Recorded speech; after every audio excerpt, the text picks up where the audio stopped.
Pretty good, thank you. I am going to use the restroom and stuff real quick, though. No worries. We're in no rush. Product idea. Alarm clock that sounds like my dog throwing up into the bed.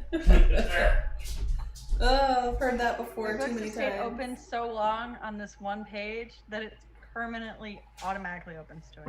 What page is it? The barbarian charts. Ah, of course. With magic. It's a good one. There we go. That and like barbarian in my player's handbook also stays open naturally. Of course. They just kind of live there right now because all the other games I use my DM book and I haven't played in a while, so.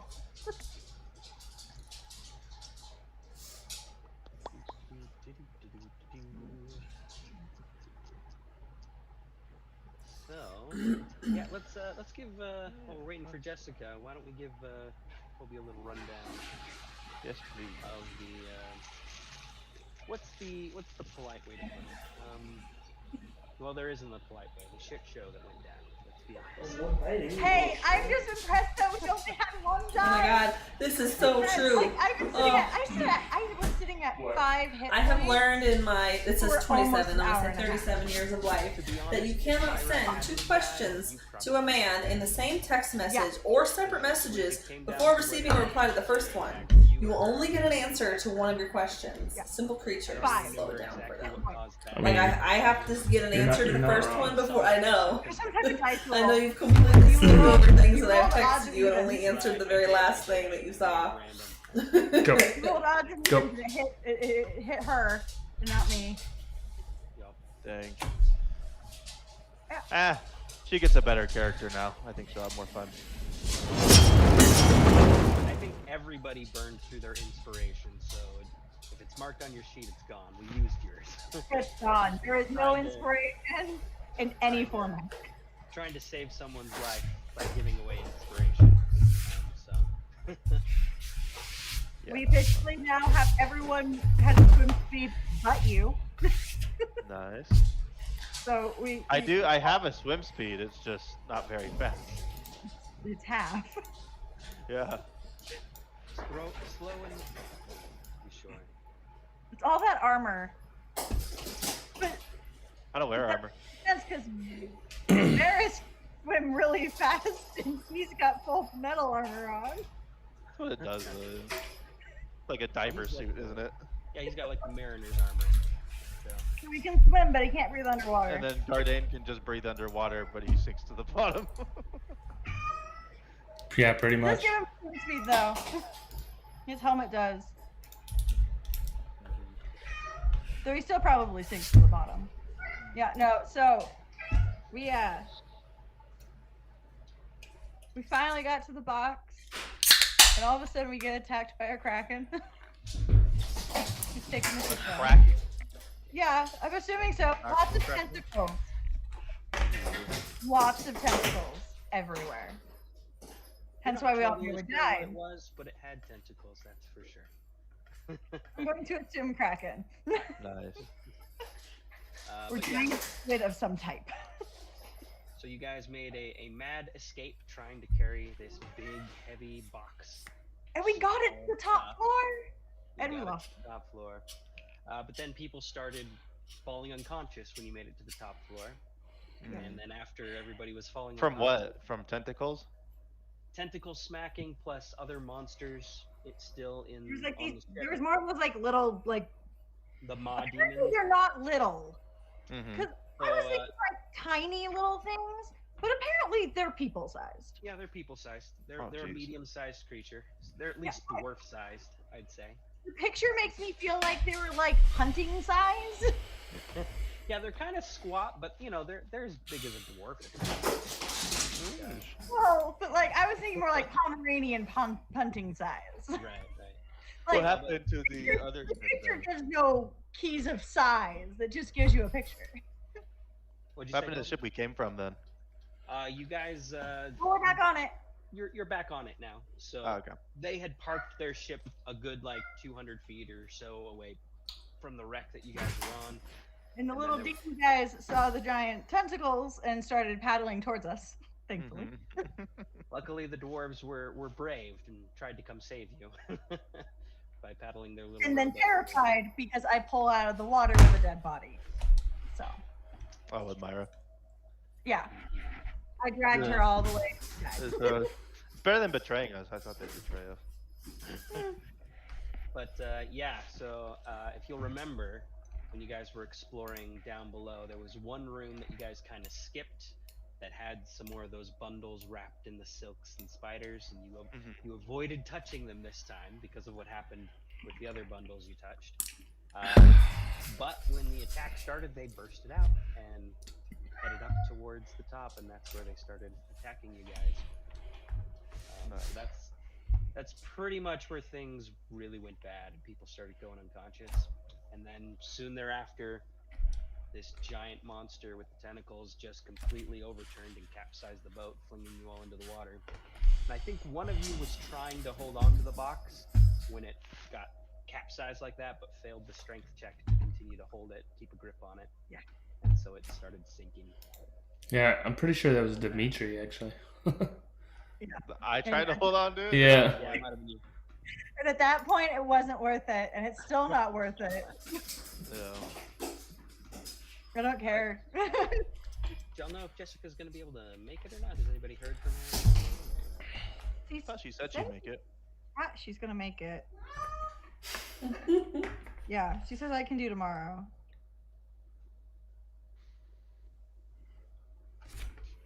I just sent her a quick message there on Facebook. We'll see if she responds or not. She's not showing us like a little green dot that she's like active or online, so who knows if she'll get it or not. But yeah, that's pretty much what happened. Myra went unconscious and was dragged along by Ashari back over to the boat of the dwarves. But unfortunately, despite best efforts, healing, potions, whatever, it just wasn't quite enough, and she failed her last death save and perished. Guess we gotta go back to the Sunless Citadel Guess you gotta try again. to go get that fruit again. Go try and get another fruit. For the 50-50 or whatever it was. 25% chance. Too bad to your recollection, there was only the one. I don't think there's a second one, and I'm pretty sure we got rid of that tree. Yeah.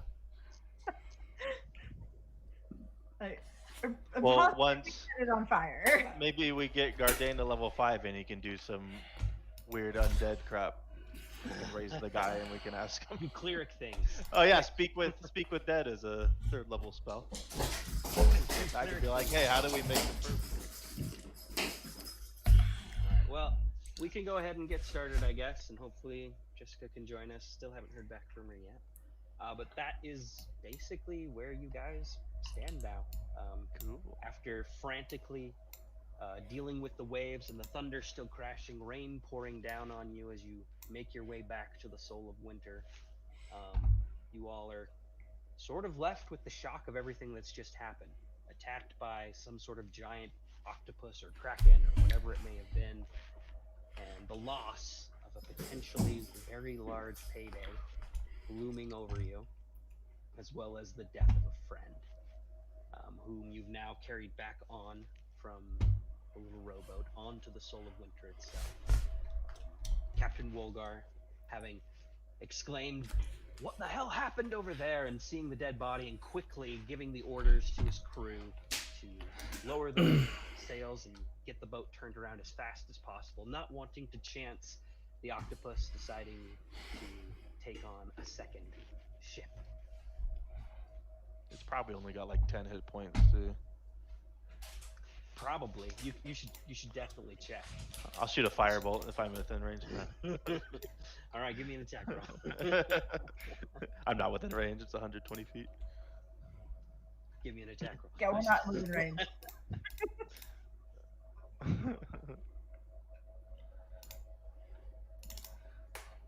Well, I guess we'll probably do something stuff for Myra. Like I have dang it, hold on.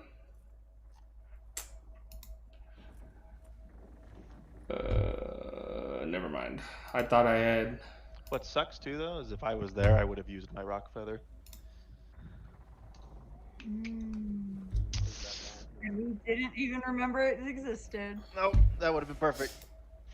That would have been worth that one giant bird. Because it could carry the chest too. Oh well. Could cast that on Myra's body. Okay. Oh yeah. So tell me what that's like for you as you cast this. Like what is sort of the process for you in casting? Basically, I would kneel over the body, and I would start with the holy symbol, and I would start like praying and a little bit of like chanting, and then I feel like light would kind of like swirl around the two of us a little bit, and then at the peak of the prayer and the chanting, it would all coalesce into like a ball, and then I would just push it down into the body. Yeah, you do just that, and as you do so, the body glows ever so slightly for a few seconds before that light kind of dissipates. But you can just sort of sense now that the magic is taken hold, and you feel confident that the corpse, at least, is not going to decay any further for the time being. Perfect.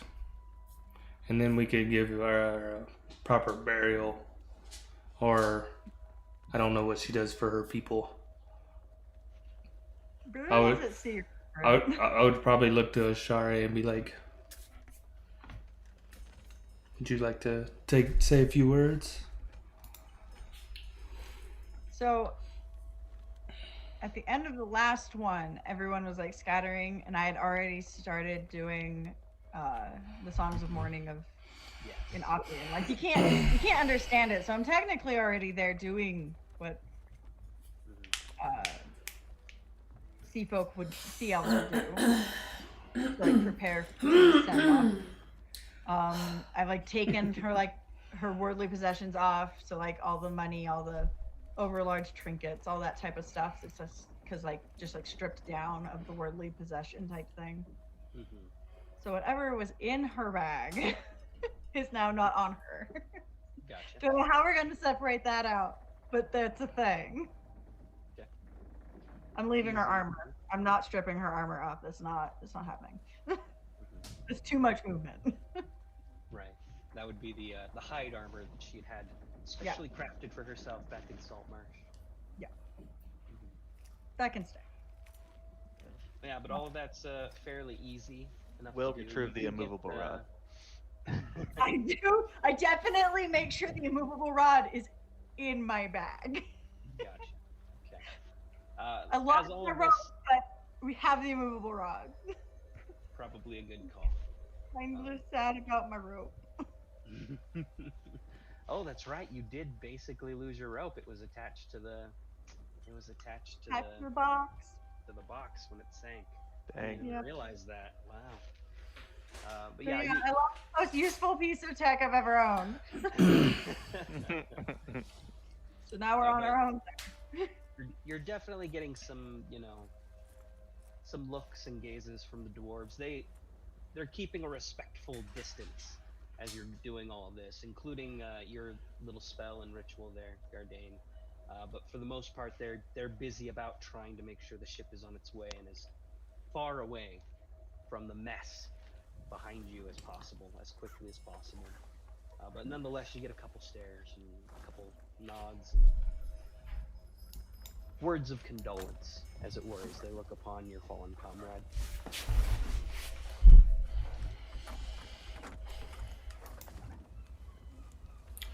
All right, well, I mean, after I perform my,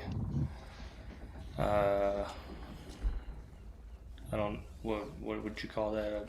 Perform my Ceremony. ceremony, I would just kind of step away, and I'd probably go pass out somewhere. You see that Varys basically follows suit after watching for a little while what the both of you are doing with the body. He just kind of shakes his head, doesn't say anything, and heads down below decks towards the rooms where you guys have been staying on this journey. But first, I would like to ask the captain if there's any way, if he has any ale or mead or anything, and we can all share a drink in Mira's honor. So you find him up on the main bow by the wheel and whatnot, and he's barking out orders left and right to the various dwarves. But in a lull, in a moment when it seems like he's got a second, you are able to get his attention, and he turns to you and says, "Hey, You got a toy? bad business there, Gardain. Sorry about your friend." Thank you. Thank you for your condolences. Would you mind, or would you care to join us in a moment where we can lift a glass for our comrade? Boy, well, can't say that I know your friend all that well, but if you and your friends are wanting some drink to drown your sorrows, I've got some in my own cabin. Some good stuff. Appropriate for such an occasion. Though I think myself and me men would prefer to give you your privacy in that regard. And he calls out real quick to one of his men there. "Hey, you know where it's at. My personal stash. Go grab it and bring him some. A few bottles for them. They've earned it." I'll offer him some coin for it. He waves his hand and, "Absolutely not. You all have been through enough. And we're getting paid right well by Aubrek just for bringing you here. No need for you to give us any of that." And after a few moments' time, that same dwarf that he sent off returns with 4 nice bottles of what looks like not just like mead or anything, but like actual like wine, some nice stuff. A bit nicer than what you would expect to find on a ship like this, obviously from the captain's personal stores. He says, "You share that with your friends there. Keep your heads down and do whatever you need to get through this. We'll be heading back to Saltmarsh now. We'll get you home as soon as we can." All right. Well, then I would take those bottles and pass them out between all of us. And I pour one out for the homies. Woo!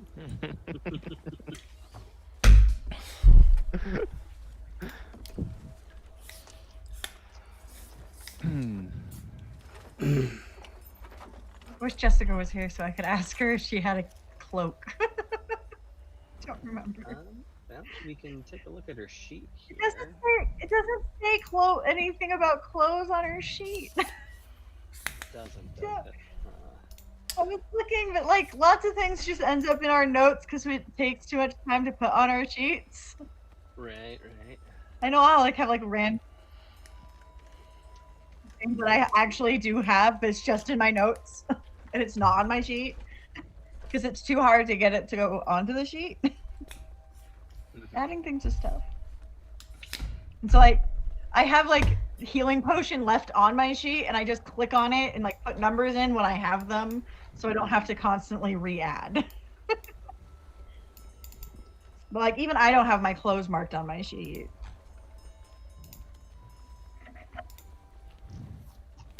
Yeah, after getting the drinks and everything, I would just kind of have a drink and everything, and then I'd probably go pass out after that. Yeah. Since I have 1 hit point. Yeah, probably a good idea, everything considered. Has our group started yet? What do you mean? Something wrong?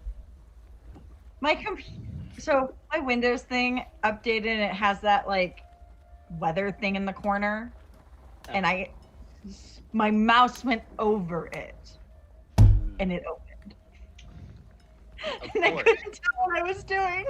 You gotta love it when updates are clear. I have to take my dog out real quick. Oh, that's fine. No worries. So she does have a cloak, because I'm pretty sure she does. So I'm pretty sure she bought one when we bought the goblins. And Meepo. Easy enough. Sure. Why not? I'm gonna take her after I've removed all of her possessions. I'm gonna take her cloak and like bind her in it, so that she's wrapped and it's not all creepy like a hood tucked down, that type of thing. Sort of. We're not staring at the corpse. Just sort of, it's like a body bag now. Yeah. It's essentially a body bag now. Easy I don't have enough. time to go dive for sea kelp or giant sheets of kelp, so not with a moving chip. It's not happening. I'll do it later. Most definitely. You're jerking off the dog with the other hand. And I then I'm just gonna sleep on the deck. Like nearby the body, sort of. Yeah. Thing. Like she's tucked up probably somewhere close to one of the walls or railings. I'm just gonna lean against that and go to sleep. Fair enough. Yeah, the rain is still coming down, and you still hear an occasional crash of thunder. What do you mean by group started yet, evening Ethereum? starts to come in and sort of just drift off to sleep to the rocking of the boat next to the body of your fallen friend. Good thing water doesn't bother me. Yeah, for sure. You don't seem to care at all, but it's almost as if the sea itself and the sky perfectly matches the somber mood of your current experiences and the loss you've just faced. I was looking for these. But all of you are We should probably go and like able to easily enough drift off to sleep Yeah. after having some of that alcohol, drinking some of the wine. And if you want, you can certainly get the benefits of a long rest before waking up the next day. Thank you. How many hit points do you get back on a long rest? All You of get them. all of your hit points back. If you've used your hit dice, any of them, you can get up to half of your hit dice back after a long rest. And you'll get all your spell slots and whatnot. And I have rage again. Yay! I think that battle would have gone a lot better if I could have raged. Might have. Just might have.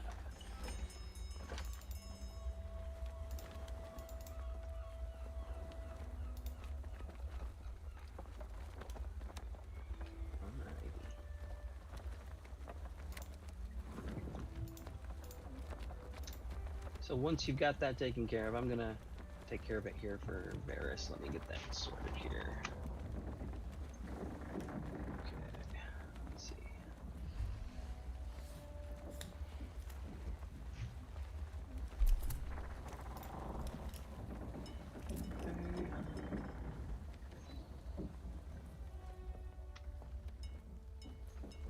Ready. Spell slots.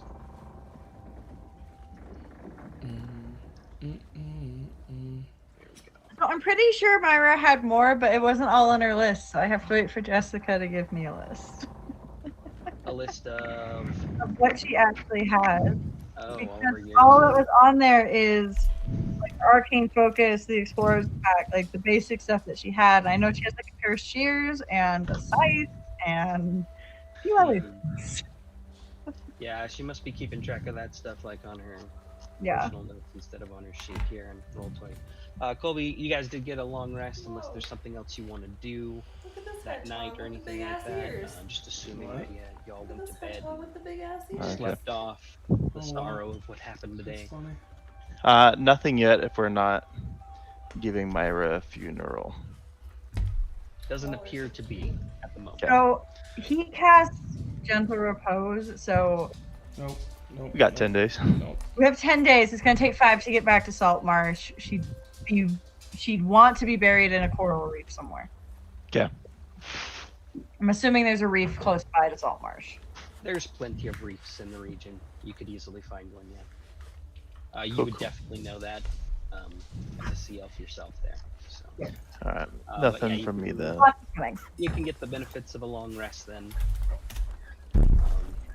As you all fall asleep to the rocking of the boat and the cracking of thunder occasionally as the storm continues to fall down. Did you guys do any experience last time that I missed out on? We added it to your They sheet added already. it- Yeah, they Okay, added cool. it to your sheet, so you should be good in that department. What? See the one So we did get a lot, Huh? which was nice. that I played last time? Yeah. Oh, I almost killed him. Not level 5 yet. No, though, no, yeah. he's not. Creeping the closer, but not quite. We're like I'm at 5,700. Okay, that looks about right then. I played him last time. Alrighty. So the next day, it looks like as you awaken, the storm seems to have broken.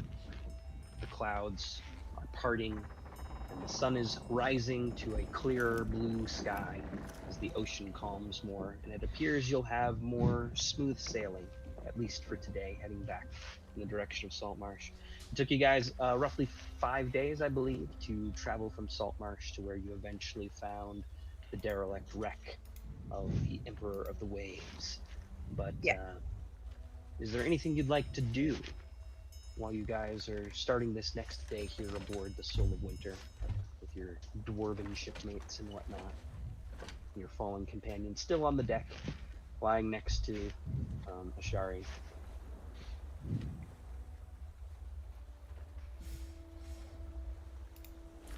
I would offer my services to the crew if anybody wants any blessings or prayers or anything.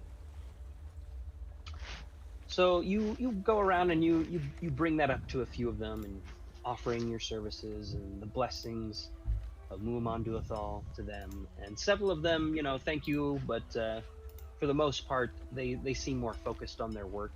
One or two of them are like, well, I wouldn't mind you giving me a hand with some of these things here and like some of the chores and whatnot around the ship. But most of them aren't too keen at the moment for anything in the way of prayers or religion. Yeah. Well, I would do, what I could to help then also. Yeah. They gratefully will accept any help you'll give. So you end up spending, we'll say a few hours of the day just doing some random chores here and there, helping tie off some sails and adjust things, maybe cleaning some of the deck and whatnot with a few of the other dwarves. And they heartily thank you for that. You get some slaps on the back and a couple praise Muaman Duathal, and etc. and things like that. Grateful for your assistance, nonetheless.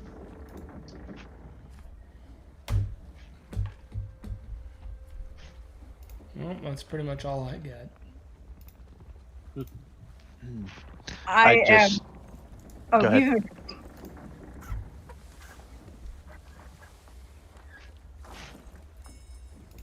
Okay. I would just sit in my cabin all day. Kind of laying in the hammock, fiddling around with the raven crested sword, which is my oldest possession that I have on me, and just be quietly contemplating as I focus on it.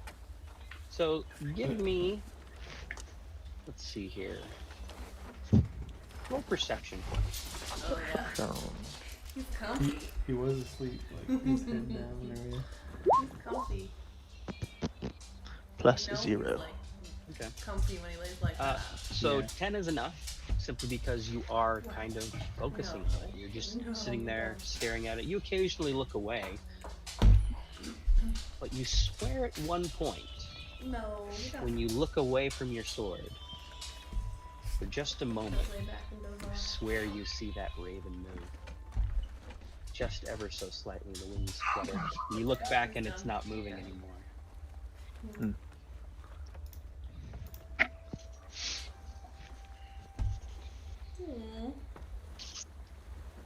That's it. Okay. Is he for sale? Mm-hmm. I'm sharpening the new weapons I got my hands on. For tail. For tail. Because obviously they weren't sharp enough. Huh? What's his name? All right. Do you guys have any plans or anything? You're just bringing the body back then to Saltmarsh. Yeah, nothing much for me to do out here. Oh. Just one male, Oh, he's one got female. two. is I a sigh breeding pair. wistfully as I look over the ocean. Bond. I mean, Yeah. this person's been breeding them, I guess. Do they have to be together, or are they like gonna get? It's sad? calming. I don't know. This is a whole like Give me breeding just setup. a Oh. moment here, everybody. So it's like I will 50 be right back. for the female, 75 for the male, and then for all the cages and everything, it's $400. Why are the males more expensive? They don't do anything except shoot a load in. Yeah, sounded like a baby. Shit. It did sound like a baby. Adorable hedgehog named Bo. We should probably Oh, hi, bud. over the next like Oh, couple bud. days figure out what we're gonna I tell don't him. want so bad. Why don't they want Bud? Yeah. Now all his witches are at the bottom of the ocean. We should just show up and get the crew on board and be She's got a like, new "We got job, there," We'll be moving to a Whatever. place that and it doesn't just allow wasn't pets. there anymore. Whatever, you can sneak them in. Fuck, people are dumb. It's just gone. Giant octopus. Sorry, and we spider tried. clones. He is a typical find it. grumpy hedgehog around other pets or loud noises. What does that mean? Yeah. I'm not looking forward to that conversation. Varys isn't here to talk for Look at us. this chubby guy. Guess I gotta do the talking. He's so cute. I do have max charisma though. Aw. I mean, we'd have to surprisingly have a +1 to charisma. 3.5 Nice. years old. I think you're muted, Mason. What's up? I think you're muted. Were you talking to us or someone else? Oh no, I was talking to my girlfriend. Sorry. Ah, okay. But yeah, we definitely. I mean, the only thing we can tell that guy is like, hey, we had it literally in our hands, and a kraken attacked us. So Giant octopus. Did you guys lose the thing? The box? Yeah. Oh man. yeah.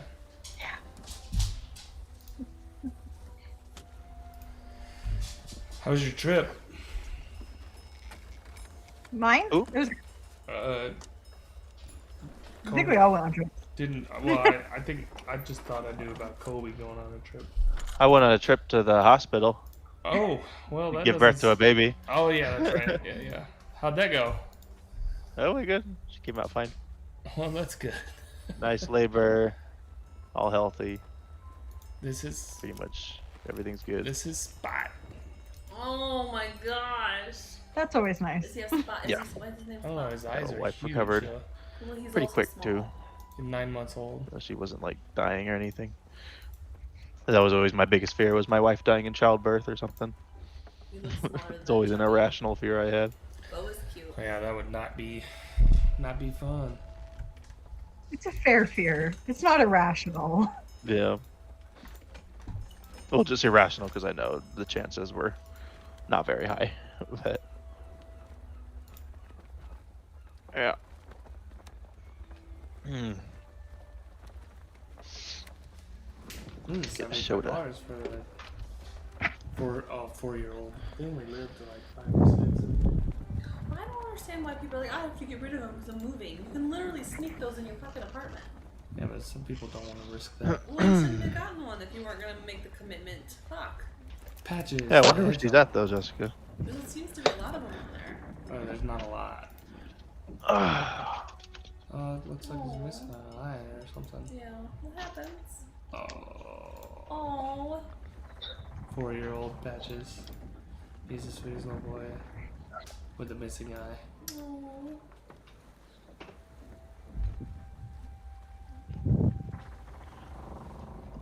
Oh, he needs somewhere to go. Poor guy.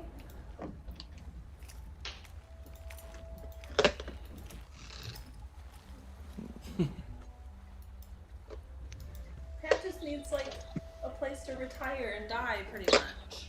Pretty much. Well, you should let him die here.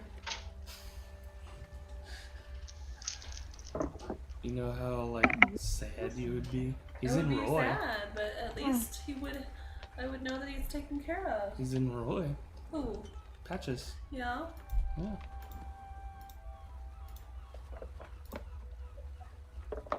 You should craft him a little pirate eye. I could. Patch. I could. Oh, I finally finished campaign 2 for Critical Role. Yeah. If we did Nice. that, we would have to really find a safe place for Shut it. up, to man. go. Huh? If we did that, we would have to find a safe place for one. I still have not finished it. Yeah. Like, Not I like- to think that my dog I watched should the do last that, but it was- episode. Oh yeah. Because I just wanted to know what was going on.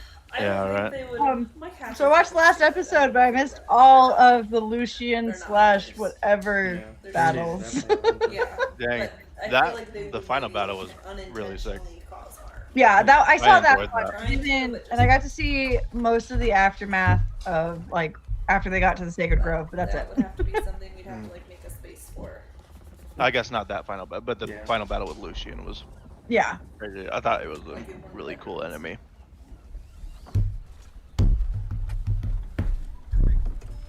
Yeah, Did we sweet. ever try to open that box to get like the deeds and stuff out of it, or did We couldn't. It's lock sealed. It's magic style.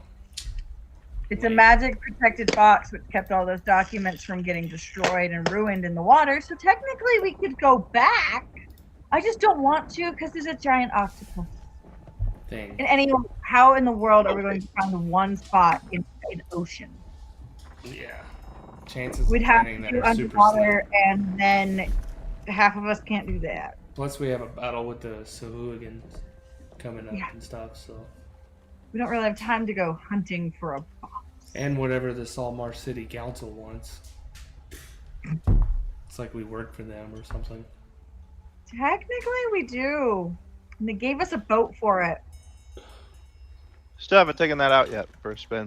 First of all, No, we haven't because we keep taking other people's boats. we gave them a boat. And they gave it back. Right. As long as we do what they ask. We could literally. But if we kill don't, them. then they can't catch us. And it's not like we We'd be failed the offensive. first mission. It was a good, like we did relatively well for absolutely attacking the people we were just supposed to look into. You know what? That happened when I was gone too. Maybe you shouldn't leave us. Every time I'm not here, you guys just fall Where apart. you go? Hey guys, sorry about that. No. Y'all hear me? worries. Yep. Can y'all hear me? Okay. I'm just eating cheese. He's ready to go. You go. Sorry about that. I Ooh, just no, had he's some going crying babies, upstairs. diapers changes Like, I brought you a needed, present, you and threw all it. that sort of stuff. You're good. Sorry about Can relate. that. Still haven't heard from Jessica. But I guess we will soldier on then. So, yeah. You guys continue on your journey then, unless there's anything specific you want to do on this 5-day journey back to Salt Marsh. One of those days, drag all the guys together. Can I? Realize it's only girl again. So that we can talk about what we're going to say to our lovely lord who's lost all his monies for eternity now.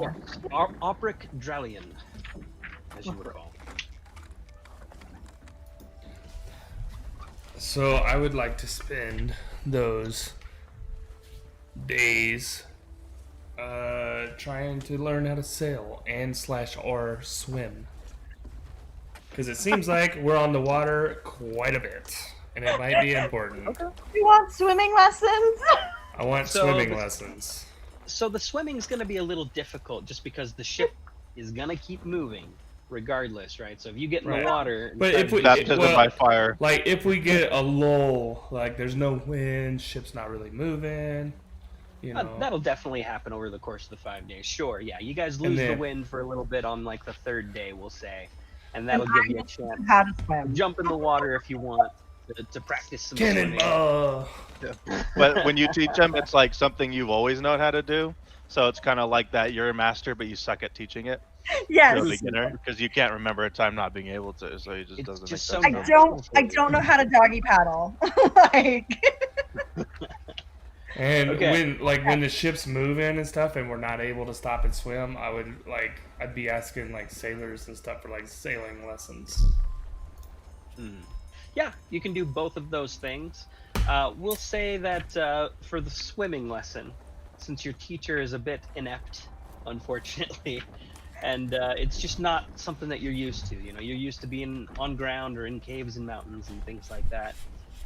You're gonna give me an intelligence check with a disadvantage to see how well you pick up on the swimming lessons. How well you do with your breaststroke. my arms.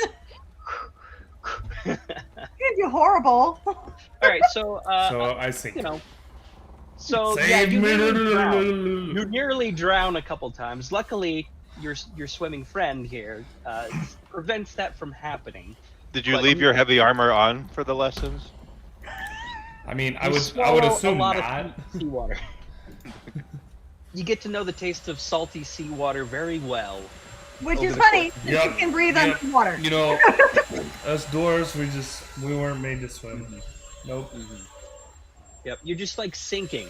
Like, yeah, if you're wearing your underwater helm, you're not in danger of drowning, but you still are sinking, unable to stay afloat and get any real progress with your swimming, unfortunately. And you can give me a separate roll. This one's not with disadvantage, just to see how well you pick up on, the stuff you're trying to learn from the sailors and the dwarves running the ship. Okay, so with a 9, it's not really clicking, but you catch up on a few things, right? You learn a basic knot or two, a couple of the terms they're using, port and starboard and everything, aft, all that sort of stuff, main mast. You pick up on a couple terms, but you don't really feel confident that you're going to be a sailor overnight by any means. Yeah, I'm just not built for the water. You do find it rather interesting, though, getting to know these other dwarves who apparently have spent most of their life on the sea. They're just very different in their overall attitudes towards life than what you're used to as a more land-based dwarf yourself. They seem to have a bit more of a free spirit what's to them. up, Sephiroth? Not so reverent towards the gods and whatnot, but nonetheless showing you some respect as a cleric of one of their gods. But yeah, for the most part, your travels are fairly uneventful. Who wants to give me a roll to see if anything else happens to you on your journey back to Saltmarsh? I'll do it. D100? No. I'll do it. All right. What is it? Who's a Therian? D20. Who are you? I refuse to participate in these roles. Okay, so it's a 16. Let's take a look here. Surprise, surprise. The box floats up next to the ship. Huzzah! All your Wow! travels are Had to roll saved. between a 15 and a 20. With Dang, Matt, a that's so nice of 16 you. With a 16, so Colby, Mr. Dark, you actually, on your 4th day, headed back, and you're getting closer now to Saltmarsh. In fact, the captain ends up telling you that you should be heading into port the next morning. But that day before, that afternoon, you spot something out in the distance in the water, sort of towards the distant shoreline, but still a ways away. You spot billowing smoke, seemingly coming out of just the ocean, from what it looks like. And it's just plumes of black and gray smoke coming up from what appears to be nothing, maybe an island, but you can't really see land at the spot where it's coming from. But you notice this as you all are making your way back on your 4th day. Oh no. I'll be like, sorry! I come over. Yes? No, I mean, her or Varys. The sea people. What? What do you make of that? I'm assuming I can see the big black plume of Yeah. smoke. Do you have fire where you come So from? it's pretty far away, No. but you can We're spot it underwater. after he sort of points you in the direction of it, right? Yeah. But yeah. Mhm. I'm probably not going to notice any more than billowing smokes and fire. But you can roll a perception check if you want. Sure. I If will you know roll the key. perception. 13.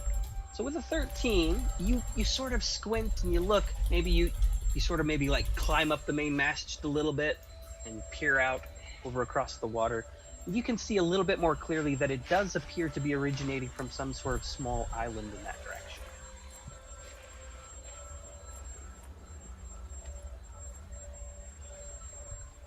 I just relay that. It looks like the smoke's coming off an island. You'll find I have absolutely zero hook here.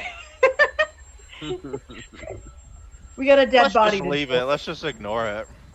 Fair enough. I'm just kidding. No, I don't. You get to I'll talk ask to the captain. I'll ask the captain of the ship, Mr. Ulgar. Ulgar. So the captain, he's actually down in his quarters at the moment.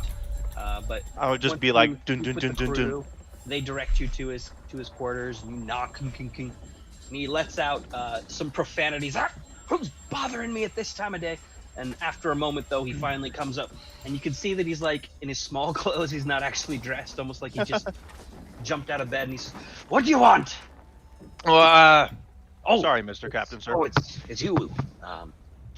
Yes, He kind of looks down. it is One I. moment, and then he closes the door on you again. You hear some rummaging and rumbling as he's clearly getting dressed. And then he comes back and is just tightening his belt around, sort of there, and he's got his little saber at his side. He's, yeah, you need something. Right. I'm Buttons not up too his familiar shirt. with the sea. Mm-hmm. Signals and whatnot, signs to look for, signs of trouble. What does it mean when there's smoke in the middle of the ocean? Well, typically, where there's smoke, there's fire. Or so me old pappy used to tell me. You are familiar with fire, aren't you, son? That I am? No. Ah, see? Right there. You can see coming off your hand there, just a little bit of smoke, Right. right? But So, I, typically how that works. what I find weird is Wait, is there a fire on me ship? fire. What did you do? No, off in the distance, just in the middle of the ocean, smoke. Are we looking port or starboard here? Which way is starboard? Make an intelligence check.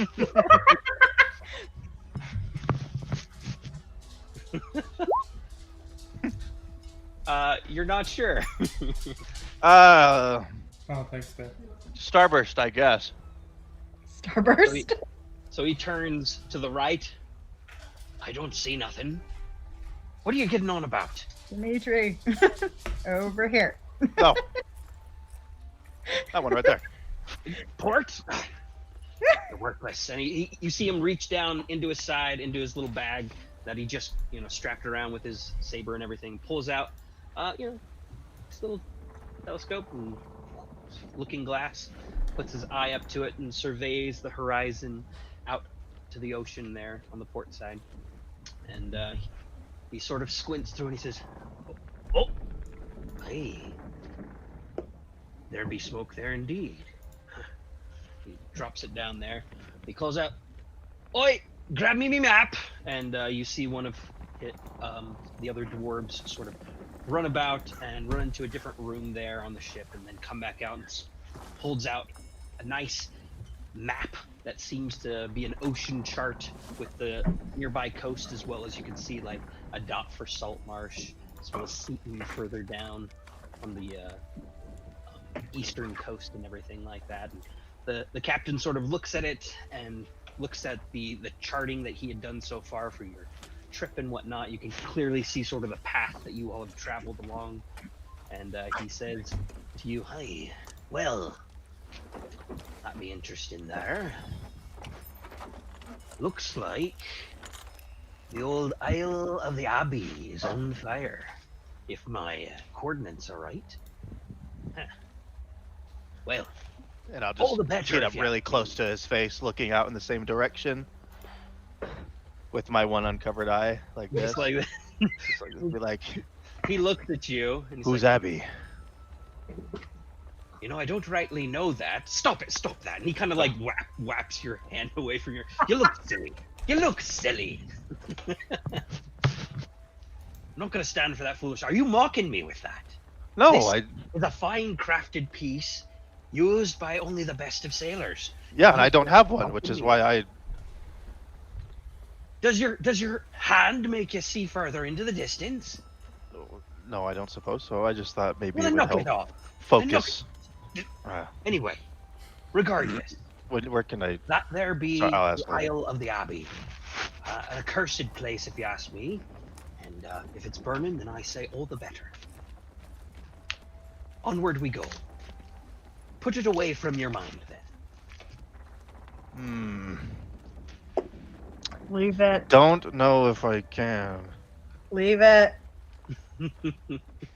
What say you, Guarddame? Does that look like an omen to you? Well, I mean, an omen to possibly stay away from danger, yes, by all means. Or an omen to go towards danger? I mean, I know nothing about the Abbey or what god they follow, but it seems like they have brought ruin upon their little island, or someone has. How It big? could be the Sahuagin attacking. How big's the island? So it's hard for you to tell from this distance, even though the captain's, pointed it out and whatnot. He doesn't let you use his spyglass or anything like Reaching that. for it, like. But from what you can tell, because you can see the coastline from here, it's off in the distance and whatnot.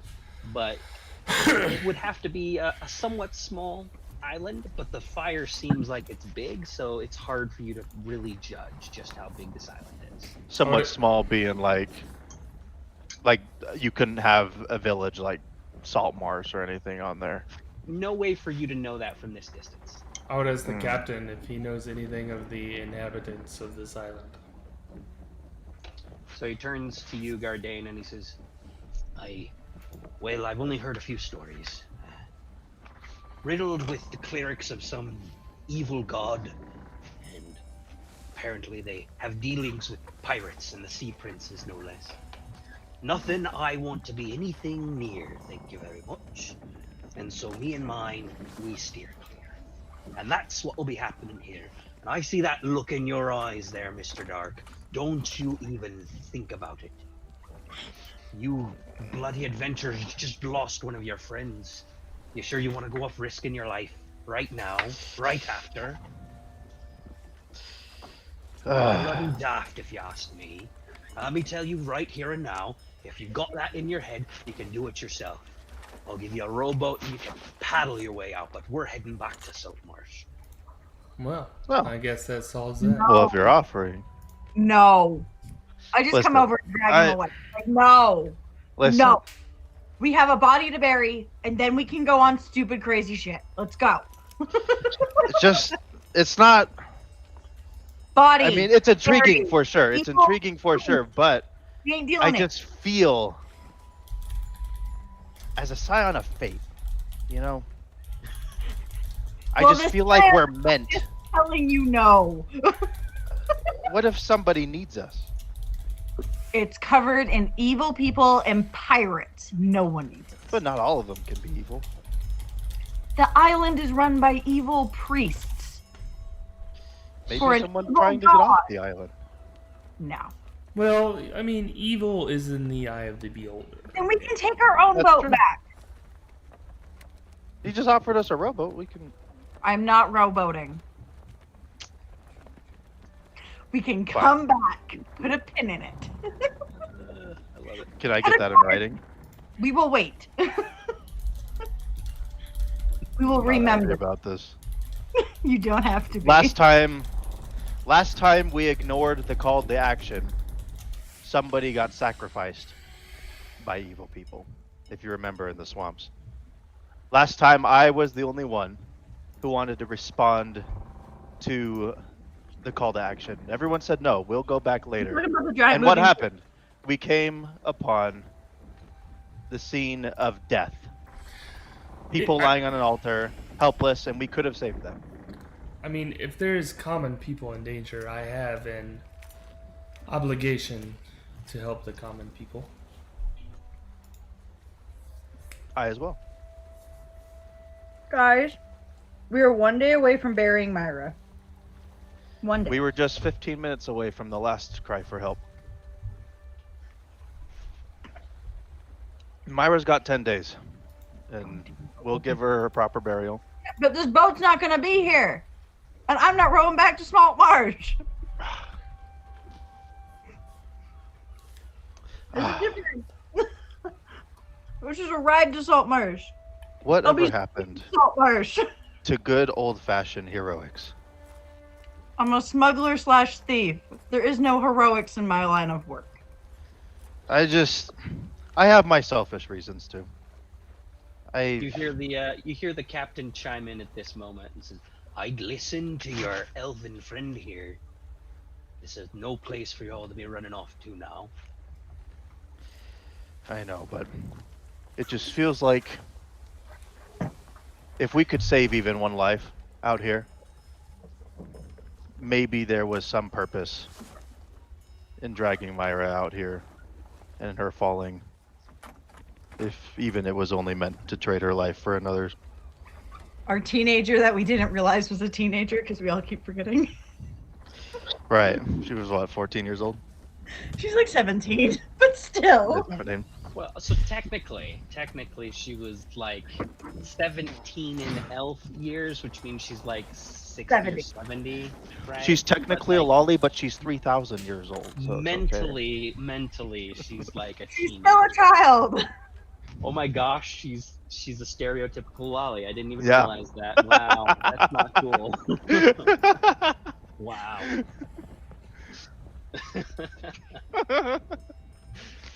Oh boy. Anyway, but yeah, after a moment though, the captain leaves. The teenager killed. Duties. When she is a full-grown adult, who ran away after she became an adult. I didn't run away from home at 70. I promptly walked out at 110. Dimitri, you take some small solace in the fact that, based on what the captain's already told you all, at least you know this place is probably less than a day's sail away from Saltmarsh if you want to go back later. And we can definitely go back later. Nothing I could do about it myself, I guess. Let's pull one the thing blood is not on my hands. It's also We not find on ours. casualties. Bonus. It's also not on ours. It's on theirs. The only way to let evil triumph is for good people to do nothing. Dimitri came up with that just now. Yeah, that's Dimitri. Yeah, never heard that before. It's from his forthcoming book titled Dimitriisms. Yeah.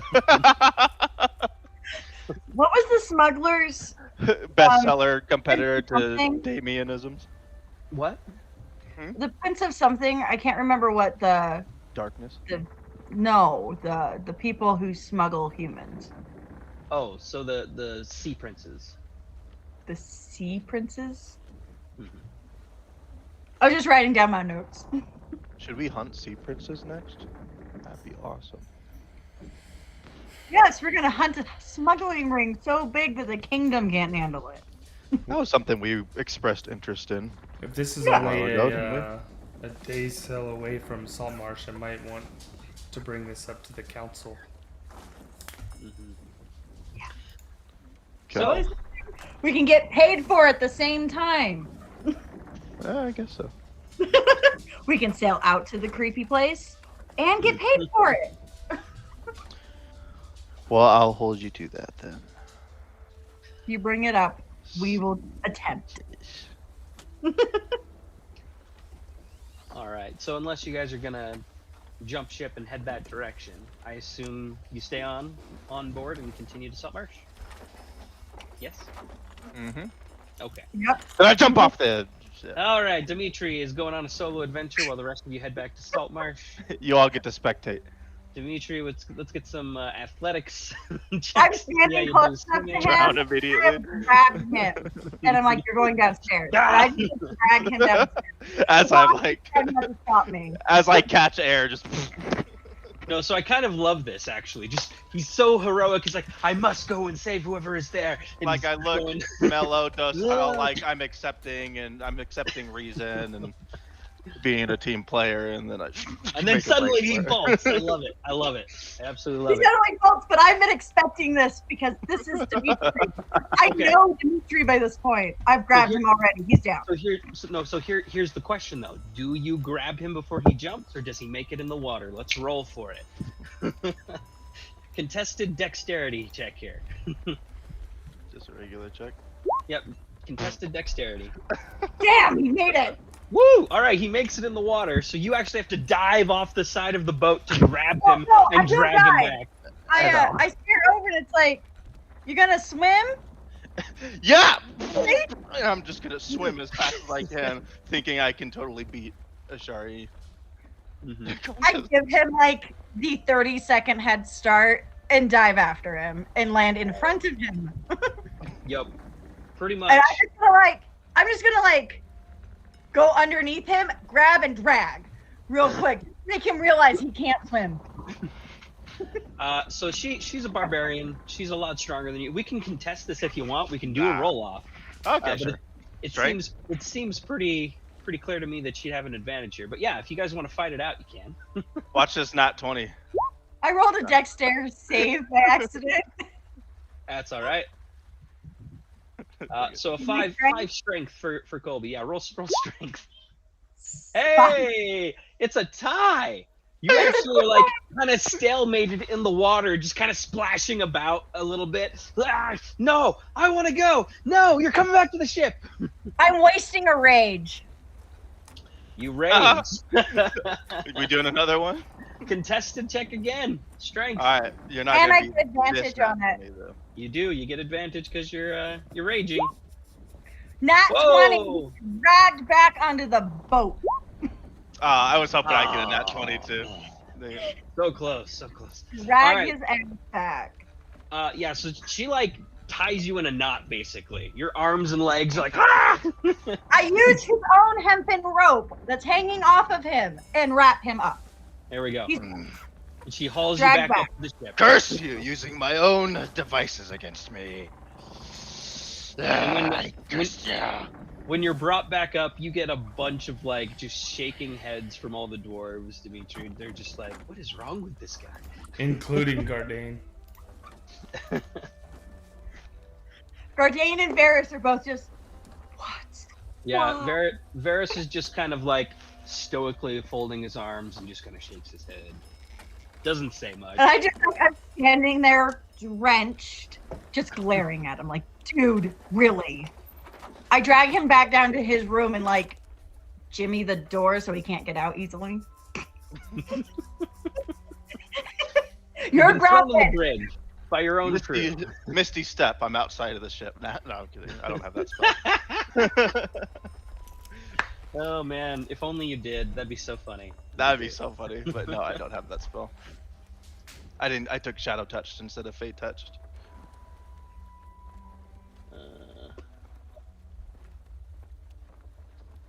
Okay.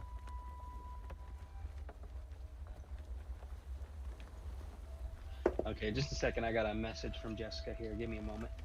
What's funny is she's in roll 20 right now, just not in Messenger.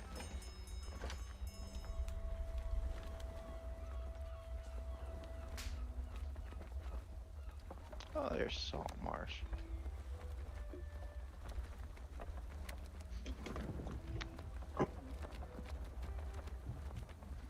Oh, old salt marsh for us. Beautiful salt marsh. Myra would have wanted to cross the bridge one last time. Oh, I hate that thing. Hell, I'm half tempted just to swim across the creek, across the river every time. Can you bring us back the other way around? I guess that it does go the opposite side of the bridge, though. Yeah, I think our ship's like right here.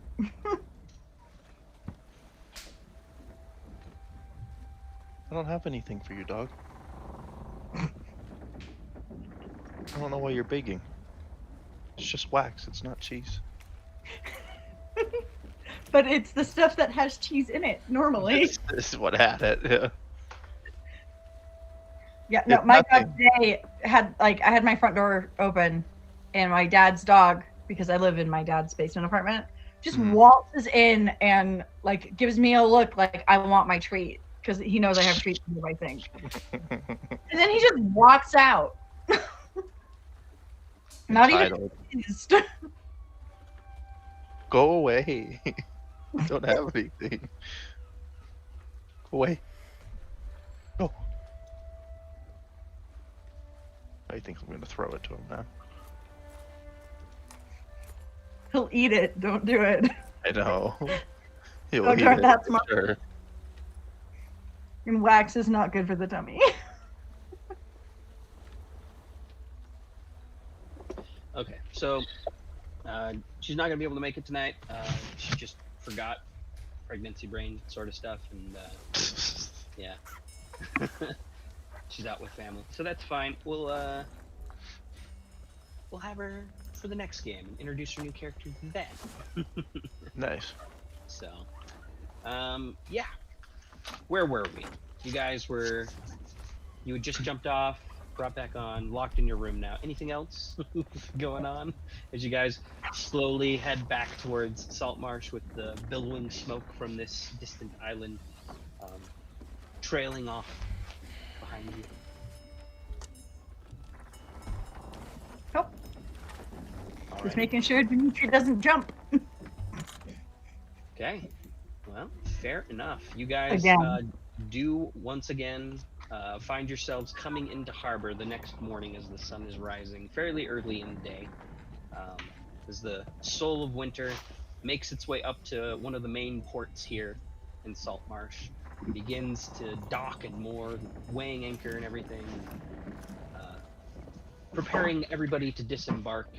You can hear the sounds of the town once again, the hustle and bustle of the markets, and various other fishing vessels and cargo vessels coming and going from the various docks here in the port. What are you guys doing at this time? As you now have arrived safely back in Saltmarsh. So we're back, huh? I guess we should first thing report to Mr. Man. Give him the First bad thing, news. we're going The to good move news and Myra bad news. to our ship. I believe we should probably move the dead body. What about you guys? Yeah, probably. So I'm gonna take Myra back to our ship, wherever that is, however close we are to it. Hopefully we're close. Yeah, easy enough. I mean, it's still there where most of the docks and ports are. It's a bit of a walk, slightly awkward, carrying a robed, wrapped dead body through the streets of town. And you do get a few looks as you do so, but you're able to make This it. is not like across the the first docks. time I've done this, though. Yeah, it's true. It's true. This is par for the course. Right? This is like the second time I've carried a dead body through the land. But you are eventually able to make it through the docks to where you see moored and anchored the Sea Ghost floating there, bobbing up and down. You can see a couple members of your crew who are standing about, doing a few chores and things like that. And in fact, you see Meepo jumping up and down and waving at you. Ah! Hey! Honey! Ah! You come back! Yes! Ah! Ah! Waving and super excited to see you heading up the dock towards the ship. As I walk up, I'm like, "Hi, Meepo. Calm down. 1 minute." He runs right up and he's like grabbing your leg and hugging you right now. And I'll just keep walking. And apparently, I'm just gonna drag a thing. He's with like him with rambling me. off thing after thing. He's like, Meepo learning how to tie knots and sail the ship and clean all the toilets and just jabbering and jabbering. Where did you guys go? Did you bring Meepo back stuff? He's just like super hyper for some reason, more so than he normally is. And he doesn't seem to notice the dead body slung over your shoulder. Which is impressive. I just like, I'm like just like patting him on the head and like, good job, like, Dimitri! You get to explain it to him! Meepo, buddy. Read the air a And little I bit. just walk me up, like, I'm like, nope, I gotta get this on there. Unfortunately, one of us didn't make it back. What? What do you mean? Our He Jessica pulls up says, his "Loot my body before throwing me overboard." He pulls up his hand and he starts like counting you guys. He's like, 1, 2, like 5. How many? Well, He's like, "Hey, where other sea elf?" the other apprentice, yeah. You're the only You one see now. his eyes get like really wide. He's like, Oh no, we're gonna have a crying meatball. she gone? But Meepo. And he literally like he just kind of like drops to his knees and he starts crying and bawling like it's almost like it's less like he's really sad and it's more like a temper tantrum from a 2-year-old in a way. Like really mad, but also you can tell he is sad. This is just like his way of expressing it. And you got this little kobold 2-year-old just bawling his eyes out right now in the middle of your ship. Very, very upset at this news. Come with me. Let's take a walk. And he lets you Take like the toddler grab out of his the room. arm, and he allows you to lead him away, but the whole time he is still like, "Ah!" And he's almost like a little bit of a dead weight you have to drag, but he does come along. Good thing he's tiny. Yeah. Yeah, Jessica he's Jessica says, loot my body before throwing me overboard. Take my gardening shears and sickle. I need that later. I also have an herb pack and an antidote to poison. She also has a what? Has a herb pack, an herbalism kit, and an antidote for poison or antitoxin. And then I think the immovable rod was. I think she had like a potion of like fire breathing or something at some point. I don't know if she sold it. I think she sold it. So Dimitri, where are you taking Meepo? Just on a walk to get, just take the toddler out of the room. Okay, She's fair not enough. causing a scene. Easy enough. He is the thing, didn't you know? Ashari and Gardain, you two are approached by Carol, one of the deckhands that was hired, kind of the de facto bosun / first mate at the moment, who's sort of taken charge of everything here. And she comes up to you. She's got her burly kind of arms and has a hammer in one hand, as though she's been doing some carpentry work, perhaps down below decks, fixing up some things and whatnot. And she approaches and says, "It's good to see you all back. Though it looks like not in the happiest state." And gives a nod to the body over your shoulder, Shari. We've had a rough trip. We I must can see that. We must prepare the ship to go out to a coral. Aye, well, we can definitely do that for you, Master Gardain there. Well, we've been doing our best to keep the Sea Ghost in tip-top shape for you while you've been away. She's more than seaworthy at the moment, and we've been running through some basic drills and whatnot for the rest of the crew. Everybody, including the little kobold, he actually caught on pretty well with the knots and everything. And well, we can be ready to sail. Well, within the hour if you'd like. Just give us the word. I would say it would probably take us a day to get preparations ready. Very well. You just let us know when you want to shove off from port, and we'll get it done. That could give us time to go talk to the guy that hired us to go get the box Yep. and whatnot. Walk. Carol just kind of throws in at the last moment there, just, "I'm terribly sorry about your friend. She seemed nice. We're here to serve and to do your bidding as you wish here on the ship. Just give us the word." And then she turns back and goes back to whatever chores and whatnot she was doing around the ship there.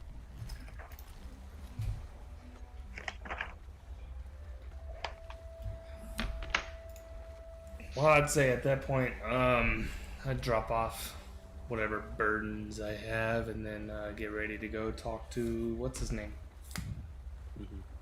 I took all of the extra gear from Myra into the ship where I'm sleeping, so we can divvy it out later, sort of thing, including her large amount of gold.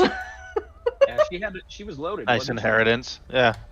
Probably as loaded as I was. 3 copper, 50 silver, 17 electrum, 775 gold, and 71 platinum. Mm-hmm. So well, we have found a lot of money in the swamp. So yeah. Yes, we did. We have enough to do repairs and stuff like that. Certainly do, or even some upgrades if you'd like. So. Yes. Cannons!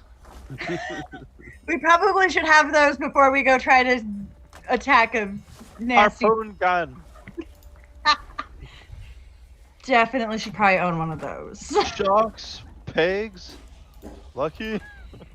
Sorry. Alrighty. Cool. So, Dimitri, where do you take Meepo then? He does eventually, after a few minutes, stop his sobbing, but you still see a couple tears trickling down his face. Well, neither of us are elves, so we'll go stand on the bridge. Especially being as Dos Santos has no legs, so you can't make that pivot, Fucking can't us. take those angles. It's pretty busy. We can feel alone, you know. No, it's pretty busy this time of day. There's a lot of comings and goings. Osborne is People, really just trying going to about head their off daily business. You see top carts full of so that he dried can land what he fish. wants, but it's Some hard with, because Cop's some got real goods good from the footwork. farms He out switched beyond stance a the lot. Just shopkeepers. There's actual homes and a few shops here on the actual bridge itself, and just people going about with their daily business. You can see the water from the river heading out into the port, flowing underneath the bridge out towards sea. It's pretty peaceful, fairly relaxing as well, especially since you're not elves. Yeah, feels great. I'll just let out a long sigh. Be like, you got it all out. He just kind of nods. Few and far between as well. It's hard to accept at first, but just know, Meepo, that death isn't the end for any of us. It's just, you know, similar to how you moved on from your life in the Citadel. Myra is also moving on to a different stage. He sort of nods and he looks up at you a little bit and he's like, "It's always sad. Me lost friends back underground. Right. I'm sure Myra always misses tough. too. Always tough to eat them." Do you think Myra tastes good? No, With some probably not. seasoning? Unfortunately, I think sea elves might have their own culture that we have to be respectful of when it comes to Special just putting it seasoning together. only they use? No, like we don't eat them. When I But- ate my uncle, when he died, because Ogre smashed him on head, he didn't taste very good, but very filling. Huh. Yeah, in sea elf culture, I don't think they eat the people. I think something about coral not? eating the people. The coral eats the people. I don't know But- why the coral gets priority, But but then, what you do with body? the coral eats it. Give it to the coral. Why you let them eat?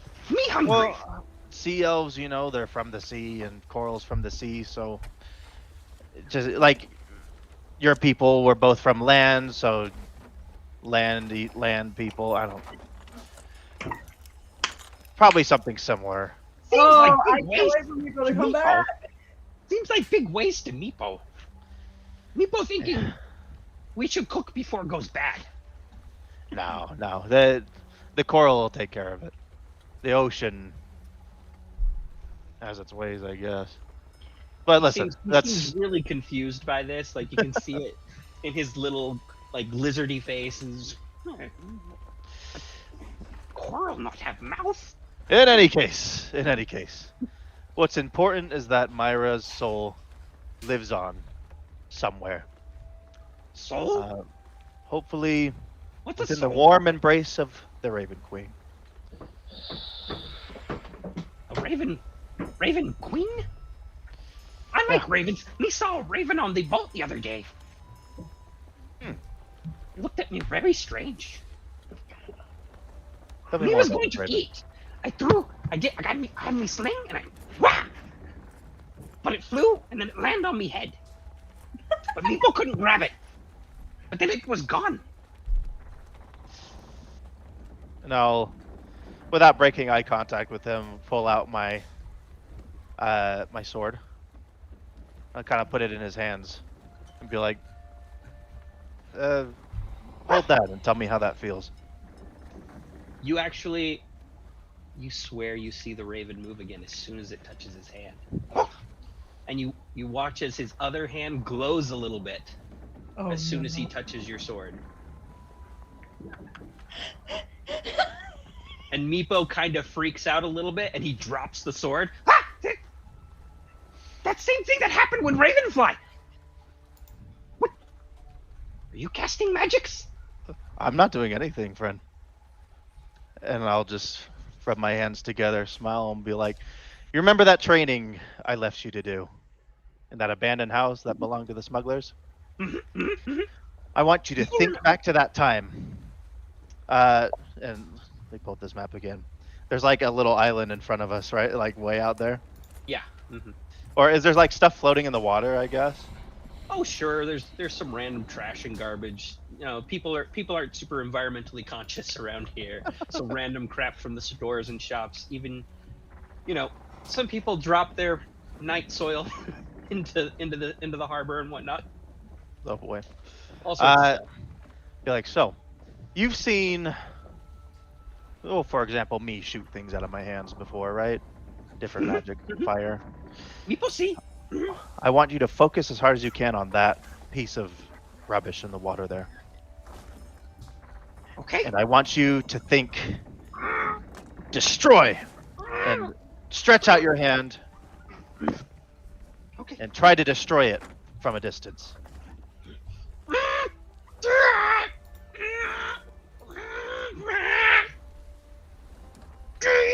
Try Meepo smash! Meepo!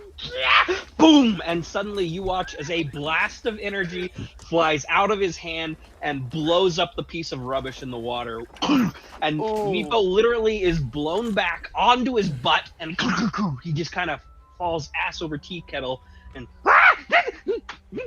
he's like looking at his hand. What? Meepo! And he just kind of stops and looks. And a big old grin comes on his face. And he shoots another blast. What you might recognize, just, you know, you're not a warlock anymore, technically. But you might recognize as an eldritch blast. Nice. And Meepo is just, you see the power just in his eyes. He's like wide with amazement, but also a little scared. Let me get your hit points. And I'll just clap. Be like, well, my little apprentice. Myra may have passed, but looks like our training has bore fruit, and we can welcome a new and improved Scion of Darkness. Does that mean Meepo gets more hit points? Yeah? Did Meepo level up? You have powers, Meepo! So And I will train you how to use them. We're using the sidekick rules from Tasha's. Yeah. So, Meepo. Can we step down, or happened? what? The guy in charge? Got a little bit of an upgrade. No, he was Yay! literally put in charge with the one chick. Gave him. He's still not super strong, but you know. He's gonna have more than 7 hit points by this point. So technically, he starts with whatever his base monster thing was. So he's still pretty low in that regard. He's got a little bit more, but he'll gain more now because he can gain levels as an actual Cytokine. I think we kept him at level 1, so we can actually figure that out now, which is nice. Yeah. He Yay. knows a few small spells, and that's about it. But he is a warlock sidekick. Yeah. Yay for Meepo level ups. Yeah, I also gave him Armor of Agathis, so he'll have a lot more hit points. A little bit more survivability for the kobold. I guess we need to get him some armor. Bump that AC up. Ashari and Gardain, what are you guys doing during this whole thing while Meepo and Dimitri are off doing their thing? Well, I was thinking I would definitely go to I set Myra's body in my room so we don't freak anyone out. temples. Fair enough. Okay. So you can definitely do that. On the map, you would already know that there is basically only one main temple, and that would be the one to Proken, which is up in the top of the map, where I'm pinging over here. Who almost converted me. He was Almost. He was still so feeling- version. You're still feeling pretty good about Proken, just not quite ready to commit, sort of. I'm not ready to commit back to a god I've already left. Now, you do also know, Gardain, that further out of town, up by the mines, you have not like an actual temple, but there where the dwarves are doing their mining operation, you and some other priests who have come with the dwarven enclave have like a little place of worship for dwarves. That's like a day away, huh? Yeah, it's like it's a bit of a hike to get there. But there is this temple to Proken, and you do know that most temples and whatnot are respectful to other good deities and will allow the worship of other things within their walls. Well, and I'll tell him that they do have a small worship room for other deities. Well, I would just go to the temple and offer my services and do a little prayer, and then see if I can get a couple bits of parchment of holy text. Get some what? Some parchments with holy text on it. Okay. Sure. You're plotting. Yeah, what's sort of your intention with that? Like, what are you hoping to get from that there? Shield of Faith requires parchments with a bit of holy text written on it. Ah, I see. Very well. Cool. And I'm like, have fun. I'm not going back there with another dead friend. Like, yeah. Who will judge us so hard? So this is your first time visiting this particular temple, right? No, it's the second. Okay, all right. He doesn't remember all of us. So you get there. There's not currently a service being held at the moment, but after a few moments, you are greeted by the grizzled, bearded, one-legged. He's got one peg leg kind of a thing. Old, haggard-looking priest who runs this temple. Who goes by the name of Welgar Brinehanded. And very gruffly, he turns to you and says, "Well, welcome then to the Temple Proken. What can I do for you, dwarf?" Blessings. Kind of spits. Say blessings. I just come to see if I could do a little prayer and offer my services. And lastly, I was hoping to see if I could maybe bother you for some holy text. Aye. Well, this here be a temple to Proken. The main area is for his worship exclusively. However, in the back here, I've got a room I keep for the other gods, for those who wish to do their prayers. I apologize, Master Dwarf. I don't typically keep the idols and symbols of the dwarven gods here.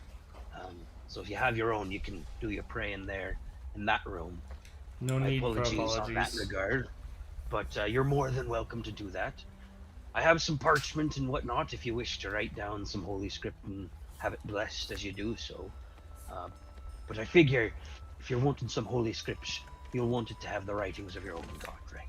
Of course, yeah, for sure. Then But, give me you know, just a moment there.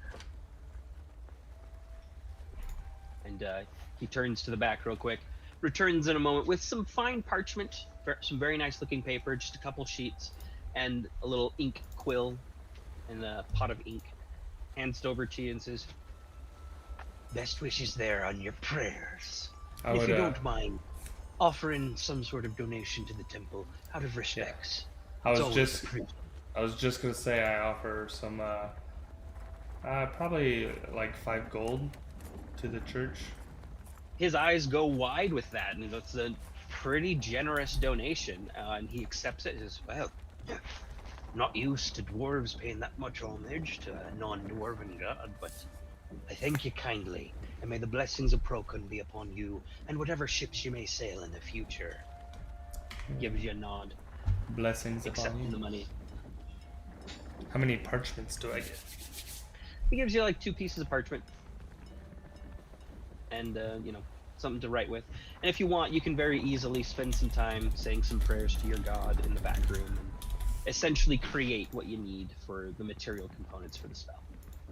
Just writing like some verses and things. Yeah, I'd sayings spend from- an hour in prayer and whatnot, doing all that.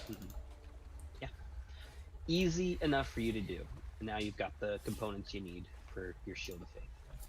After that, I would say, so the woman that, sorry, I don't have my notebook around me, so that I wrote down. I don't know where it's at right now, but I'm pretty sure we paid her for a week of searching for magical items, You did. That is or correct. two weeks Captain maybe. Dendrosa. Or Dendros. Yep. You Hey, went to Threats, the, how you doing? You the messaged faithful me. quartermasters of Ayuz, which is sort of like a trading post. They had all kinds of curiosities and strange things. It seemed like their primary business in Salt Marsh was acquiring like salted fish and rations and food to send back to their homeland of Ayuz. But Captain Zendros, the very bright red tiefling who runs the shop, did in fact offer her services for a fee to go forth and search for magical items and things like that for you. And you it's did. definitely a week. It has definitely been a week. Did you pay the retainer that she required? Yes. I don't. Okay. I'm Now, pretty did sure. both of you do it? Yeah, I'm Or pretty was sure. it just one of you? I absolutely did it. I'm pretty sure I did. Okay. Alrighty. Yes, they both did. Yeah, I was gonna 'Cause I say make- I don't have my book in everything. front of me, but I'm pretty sure I did. Yeah, they both did. I wrote down Dimitri and Gardain, so Okay. they both did the thing. And you didn't. And if I recall correctly, you just wanted her to go out and see what she could find. You didn't ask for anything specific because that would have costed more and taken more time. Right. I asked for, like, stuff that would enhance spellcasting specifically. Okay. Alrighty. So you're currently not there though, correct? You're separate at the moment. We'll deal with Gardain I'll roll here by first, later. and then we'll go from there. Okay. Yeah. So let me see what she found for you. Hey, Threats. Yeah, I'll have to take a look at that on Twitch. You said, let me pull that up. Let's see here. Is it? Oh, I see it now. Hey. Let's see this. There is a specific item I want. So, Gardain, here's what I'm gonna have you do then. You're gonna roll a D100 for me a couple different times, and that's going to determine what she was able to find for you in the way of magic items for you to peruse, and then potentially you could buy from her. So go ahead and roll me a D100. Okay. 68. So let's see here. She can procure any item. She can procure a lot of stuff. maybe not anything. If you ask for something specific, she can try. It's not guaranteed she can find that specific thing, and it does take more time and more money if you are looking for something specific. I'm looking for another rope of climbing, so. You could inquire. You certainly could. Hey, But Dex, this is the check- most useful I got item your message, and I any went of and us checked have, it, and you know it. I went to the link and everything. So I would definitely buy a rope of climbing. hope that helps, man. I have the money. And then let's see here. Roll 4 more times for me. Roll a d100 So- 4 more times. Do you want those separately or all at once? Separate rolls. Separate rolls. I need a different number for each one.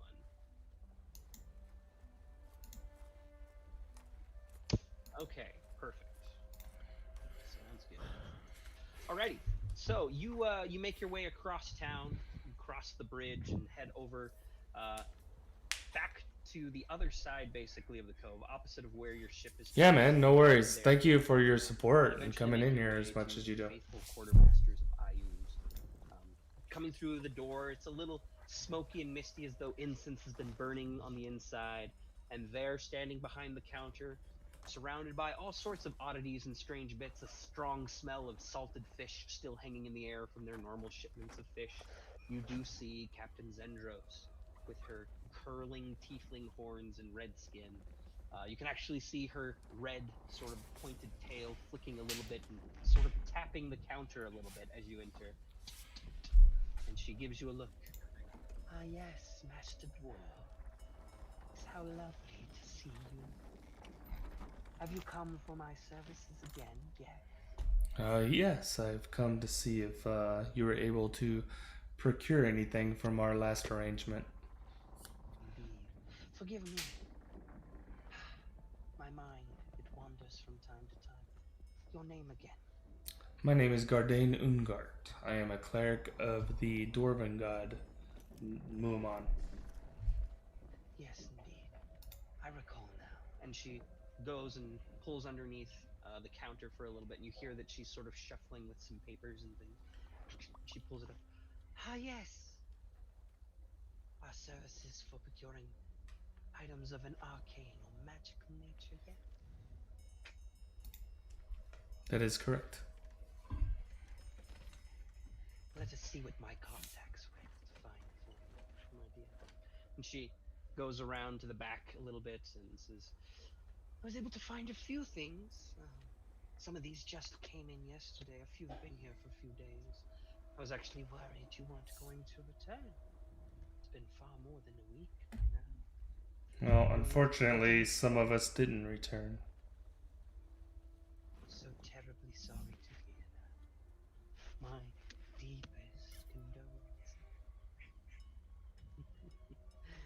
Nonetheless, you're lucky I didn't try to sell these to someone else, or simply ship them on off to Ayus.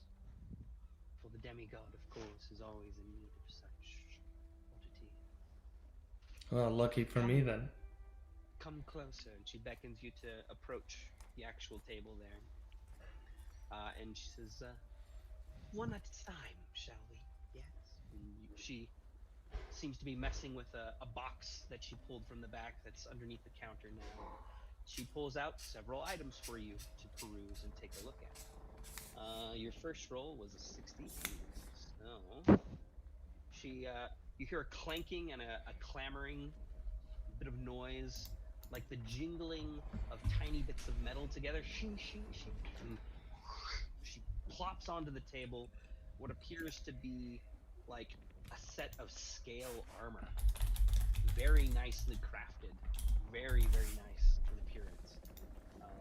And she turns to you and says, this, my dear, is a lovely set of enchanted armor. Now, it doesn't do anything especially fancy, but it's made of adamantine, the hardest and most magically protective substances known to all of humanity. Extremely valuable, my friend. It would do one such as yourself out and about with your friends dying left and right.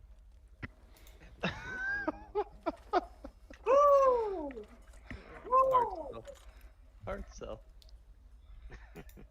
Ouch, too soon.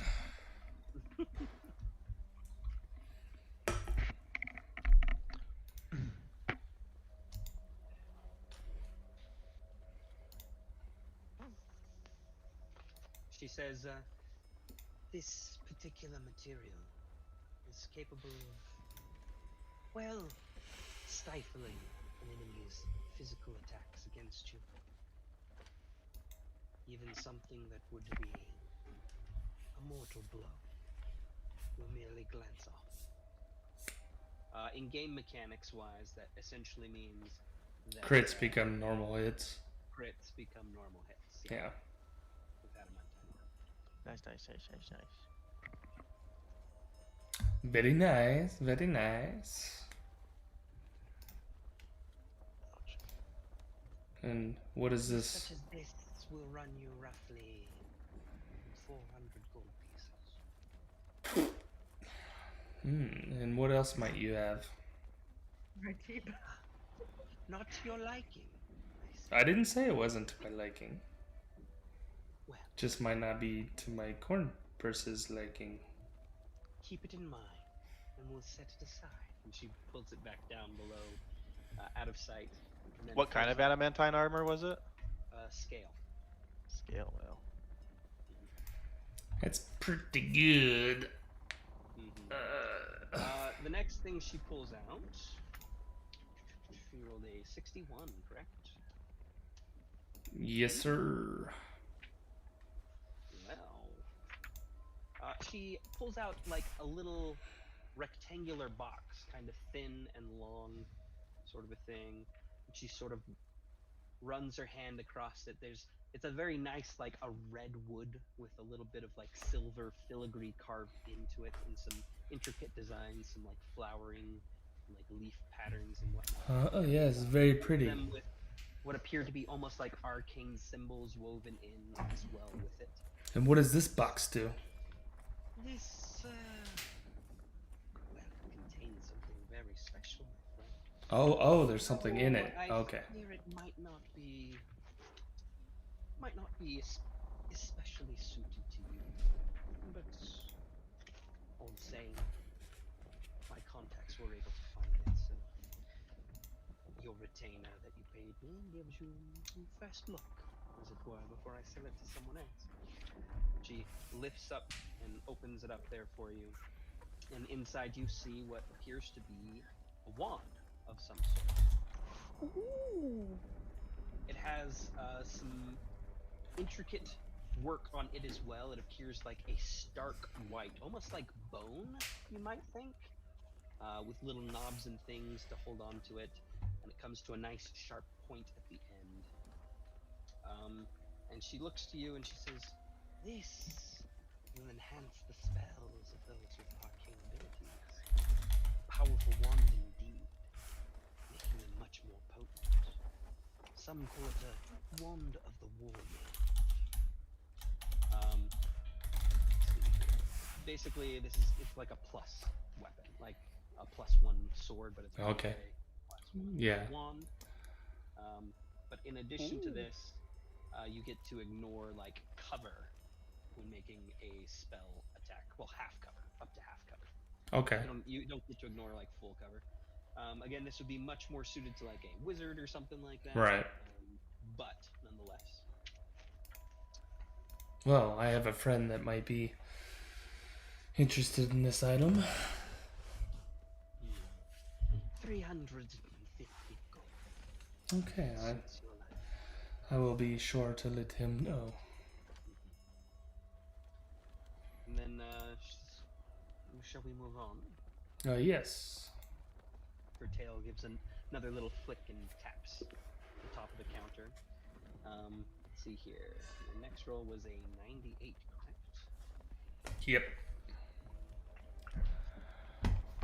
She pulls up a vial, a small little beaker, and places it on the table. It's a bright red liquid, and it has little particles that kind of shine a little bit floating within it, almost like glitter, but not really, swirling a bit as she places it down on the counter. A nice potion of healing. Greater.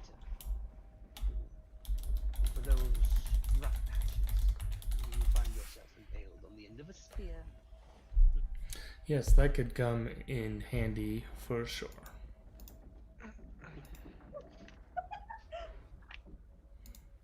Oh yeah, very handy.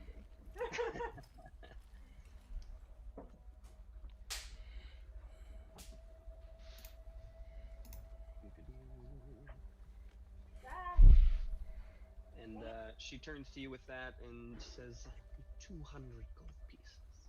Okay. Good to know. Mop is base. The cards are super cool. Yeah, Carlin. I thought Yeah. Molly Mock figurine by McFarlane was really cool. Oh, neat. It's That's a really good awesome. one. That's very That's cool. but cool. Definitely worth it. Yeah. Downside, both of his boots don't click into the board. Good. 99.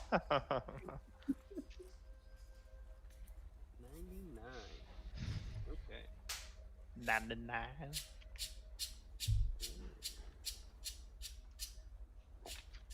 Let's see here. So you watch as she places the potion to the side and pulls out yet another small rectangular box. Very different. This one's not quite as elaborately decorated, but nonetheless has a little bit of scrolling into the wood. And she opens it to reveal yet another wand to you. And says, "This one is a little bit more specific than the other. Or the other gives sort of general boost to one's magic. This will help you in casting a very specific spell. They call this a wand of magic detection. Basically, you can use the charm. It has charges. You can use an action to cast detect magic with it a certain number of times based on the charges. Okay. Very useful for finding anything of a strange and arcane manner that may be hidden from your sight. That is very useful. And she quotes you 200 gold pieces on that. Interesting. Okay. And then finally, she's going to pull out.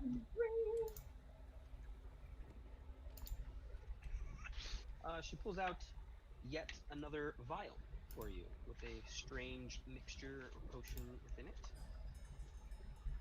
And let's see here.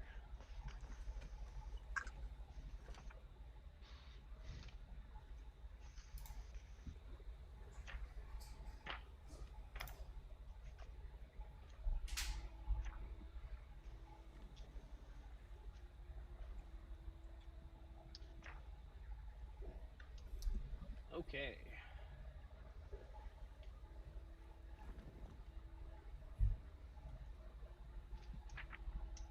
Well, I can't seem to find it here, unfortunately. Sorry. Potion of never-ending healing potions. Oh, I wish. awesome. That'd be nice. Yeah, it would. I'll buy it right now. Best I can do is $3.50. So I could do is 350.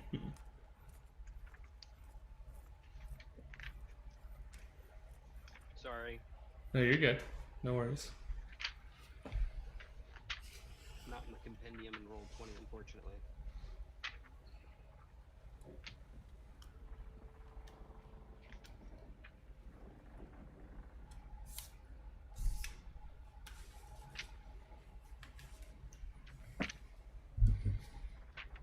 We're in the Dungeon Master's Guide? What the crap? What's it called? One second. Oh, I think I got it here. 1 second. Yeah. But you have access to Xanthars, so you know I have to do one thing. I wish I had to. Big one.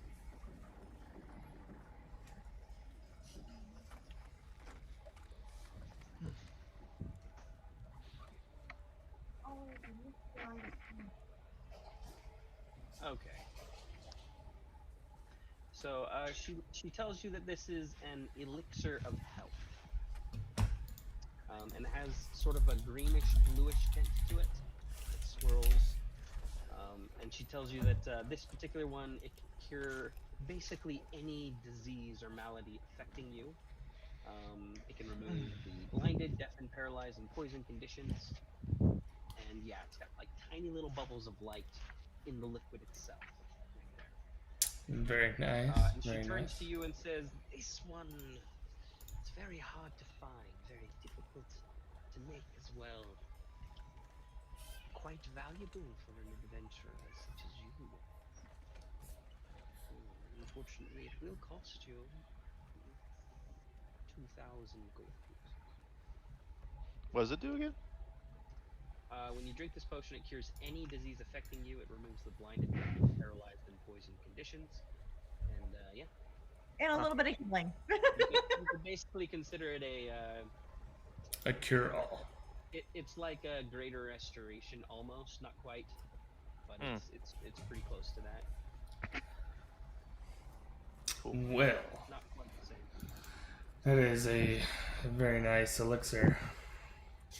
Unfortunately, I don't think I can afford that. Now, let us discuss further this armor. Yes, indeed. And the potion. No passive potions. Well, I So mean, dang. is there any way you'd be willing to give a discount on this armor for maybe future services? Future services, such as. Such as I am out and about a lot, and maybe at some point, if you need something, I can help out with that. Well, that's a rather vague promise for me to offer a discount, I'm afraid. No offense, of course. I'm sure you have the best of intentions. But I can't exactly be making my business practices on the goodwill and intentions of wandering dwarves. That is Let me tell you this. understandable. It is part of my trade to find magical items such as these and pass them on to my homeland. Anything you do not purchase here, in fact, will be shipped there for the use of the great kingdom of Ayuz in all of its glory and prosperity. So, if you have something similar to trade in kind, perhaps could lower the price. I do have wanted to ask you, Matt, about this. Sure. If you remember specifically, because I have in my inventory it says cloak magical, but I don't remember if that's something that I have had checked or what it is exactly. And a gold earring. You got it. You No, remember when you got it? no, I don't. I'm sorry, I don't Cloak like it. magical. Yeah, Was that just on the last adventure? I think it. Oh, didn't it come off the druid? Yeah, it was. I think you guys found some stuff Yeah. in the boxes in the same room. So there was a gold earring and a cloak, magical cloak. I was also going to see if they could or she could identify So yes, you did these items. You found a couple different things. You There's found two spell scrolls. I'm not sure who has them. you found a spell scroll. I had A them. couple. There were two spell scrolls. There were two potions that you found, and then yes, a cloak that appeared to be magical, but you didn't know what it did. Right. So, if you want, you can offer her her normal fee for casting Identify Yes. to identify the item. Yes. I believe that's 25 gold, or was it 50? I can't remember. What was she charging? It's been so long. 25. So that's going to be another 25 gold she'll ask for if you want her to identify your magic item. And then if you're offering it in trade, she can tell you what she'll offer you for that. Okay. I took off the 25 gold to identify that. She thanks you very kindly, accepting your gold and pocketing it. and you watch as she casts her spell to identify it for you. And she says, I also have a gold earring. I'm not sure where you got the gold earring, but I don't He picked remember. some weird jewelry somewhere. I don't remember a magical earring being given out, so it might just be a gold earring. Okay. I think it's just jewelry. You can wear it? I'll put it in my ear, clip it on. Okay. So after a moment, as you lay out this fine, very nice cloak onto the counter, she casts her spell and turns to you and says, well, these aren't particularly rare, not by any means, but nonetheless useful. I'm surprised you'd be willing to give it up, though I suppose you don't really know what it does yet, does you? Commonly, these are known as a cloak of protection, which gives a +1 bonus to armor class and to saving throws while you're wearing it. Ooh! This thing tends to protect its wearer, providing an extra layer of cover, if you will. It's been known to even deflect arrows and whatnot, though you can't rely on it completely. Okay. All right. Well, that is pretty nice. Yeah, I see here I have a vine necklace and a gold earring, so I think it was just jewelry that we found there. Yeah, we picked it up in the first fight with the other cats and stuff. And I would ask her if she would be willing to accept this fine jewelry or want to buy it. She looks at the jewelry itself and says, well, let me see. And she takes a look at it, sort of give it an appraisal, see how much she thinks it's worth. Let's see if I can find it and see, did you write down, did I tell you how much the jewelry was worth when you got it? No. And let me see if I can find it real quick to see exactly what she'd be willing to offer you for it. There's a pair of gold earrings and a vine necklace with an amethyst in it. Okay. Let's see. And the necklace gives +3 to saving throws. If only, right? I'd be putting that thing on right now.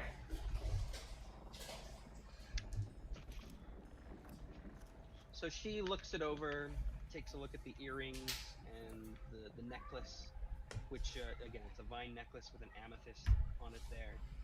And she weighs them a little bit, pulls out a set of scales, and makes a couple measures in that regard. You see her sort of scratch at the gold a little bit to see if it's real and whatnot. And after a little bit of time, she turns to you and she says, well, Master Gold, appears you have quite some means at your disposal. As I mentioned before. I will take the jewelry and the cloak, and you may have this fine set of armor you had your eyes on. Ooh. Jewelry and cloak for armor. Or you can have the cloak and the armor. I don't think he has much gold. Well, how much is the armor again? I believe she quoted you 400. And the potion's 200. So Bring up the potion again, huh? how much Like, for just the jewelry and for the armor? How much of a discount would that give me? You still want the armor, but you want to keep the cloak? Possibly. Yes. You're such a tease, darling. Why did you even show it to me then? Well, I needed to know what it does. Well, with the jewelry, I suppose I can we'll knock it down to 200 gold pieces if you give me the jewelry. Sold. Very well. And she pulls the jewelry towards herself and puts out her hand to receive the gold. I assume you have 200 gold. Yeah, I have 300. She takes it happily and then pulls back up the nice set of scale mail made of adamantine. Says, "You may need to make some adjustments so it fits properly, but it appears to be in fine condition. Pleasure doing business with you. Was there anything else? The potion catches my eye, but I may need to come back for that at a later time. Well, don't dawdle, as I said. You can not send you to ship back home. Indeed. Very well, then. I have matters to attend to. Good day. And she Thank you. turns back. Alright, so you have a scale set of armor made of adamantine.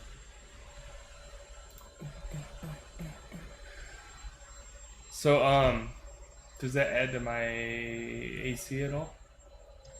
Let's take a look at the scale armor here. So, let's Oh yeah, I see. forgot it was scale mail. That's Scale right. mail is heavy armor. Are you proficient in heavy armor? Yes. Alrighty, so let's take a look. I'm already wearing mail armor, I believe. Chainmail. Okay, so scale mail. Let's see here. So scale mail is going to be 14 plus your dex modifier, maximum of 2. So the max it can give you is a 16 armor class, even if your dex is higher than +2. You will have disadvantage on stealth though, because it's loud and clanky. So I already had that. do you have a +2 dex modifier? What's your dex modifier? 0. Okay, so it's going to give you a 14 AC, and then plus your shield, that'll be 16. But you will have the benefits of it being adamantine, in that, you know, if you get hit with a... That's less AC than what I have right now.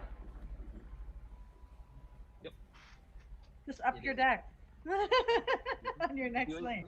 you get, yeah, if you can increase your dexterity on your next, you know, thing, you can increase that there. So it's a trade-off, basically. Could also sell it to Ashari. I think she could use it. Lower overall armor class, but She doesn't wear Never armor, right? if you get hit with a critical hit, it becomes a normal hit, so you have some protection there. Yeah. That is nice. So the cloak of protection is +1 AC and advantage on saving throws? Is that what you said? No, +1 to both your AC Oh. and saving throw. Just +1. So technically, your AC would be Huge. 16. Huge. Yeah, that's nice. I like that. Well, I'm kind of disappointed in the armor, but Do note that the Cloak of Protection does require attunement, so you need to be attuned to it for it to work. okay. All right. Well, I guess in that case, I lower my AC down by 1. I lose 1 AC with that trade-off. Alrighty. Do you know the weight of that? 55 scale pounds, mail okay. in general is 45 pounds for scale mail. All right. And do remember that, similar to like chainmail and whatnot, you're gonna have disadvantage on stealth checks because you're loud. Yeah. Okay. Cool. I'll stop taking up all the time now. Yeah, Now it's my turn. I'm Sure, gonna you wanna- Go for it. So first, after like everything settled down, I've like had like that minute. I went back and I took a lock of Myra's hair to make into like a hair piece. Hey, Thratzer, sorry, I just So saw like one of that. those like little memento So pieces that we thousands have of old people have. more people, but 2 of And them then I just go didn't find show up Dimitri tonight. in Meepo. Okay. Easy enough after a little bit of searching. What are you and Meepo doing, Dimitri, when she finds you eventually? Are you still on the bridge? Are you somewhere else? I assume she didn't want to go on the bridge, so maybe she caught you elsewhere. Put just in the middle of the bridge, like, hey, Ashari, come over here. I will cross. We're going across. We're not staying on the bridge. I can't hear you. You have to come here. I just like I walk up to him, nauseous as all get out, and I just like, let's go off the bridge. Come on, I want to go talk to that tradie girl. Ashari, you see I have business with periodically Lola. Meepo is just poof, poof, little tiny little bursts of energy, and he's like, like And I'm like- very pleased with himself. I kind of like hesitate for a second, like, oh god. Meepo and magic? Okay. Isn't it wonderful? Depends on if he gets scared or not. I have a prodigy. Good for you. I'm waiting for him to blow something up that he didn't mean to blow up. Yeah, we'll Like- work on honing his powers to get that fine precision that I have. I turn to Meepo. No magic on the ship. He kind of looks at you. And I with slip him persuasion. 4 points. Oh, okay. Roll persuasion with advantage since you gave him money. 16. Hey, he kind of looks at the money. He's like, "Yes, ma'am." He gives a little salute. Wonder how much he has by now. I don't know. I could go through and probably count what I've marked. But yeah, we'll make our way over to the faithful quartermasters of Ioun. You know he's stashing it, like, absolutely. Okay. All right. So you guys actually you cross paths with Gardane as he's leaving the shop. Right about then, Okay.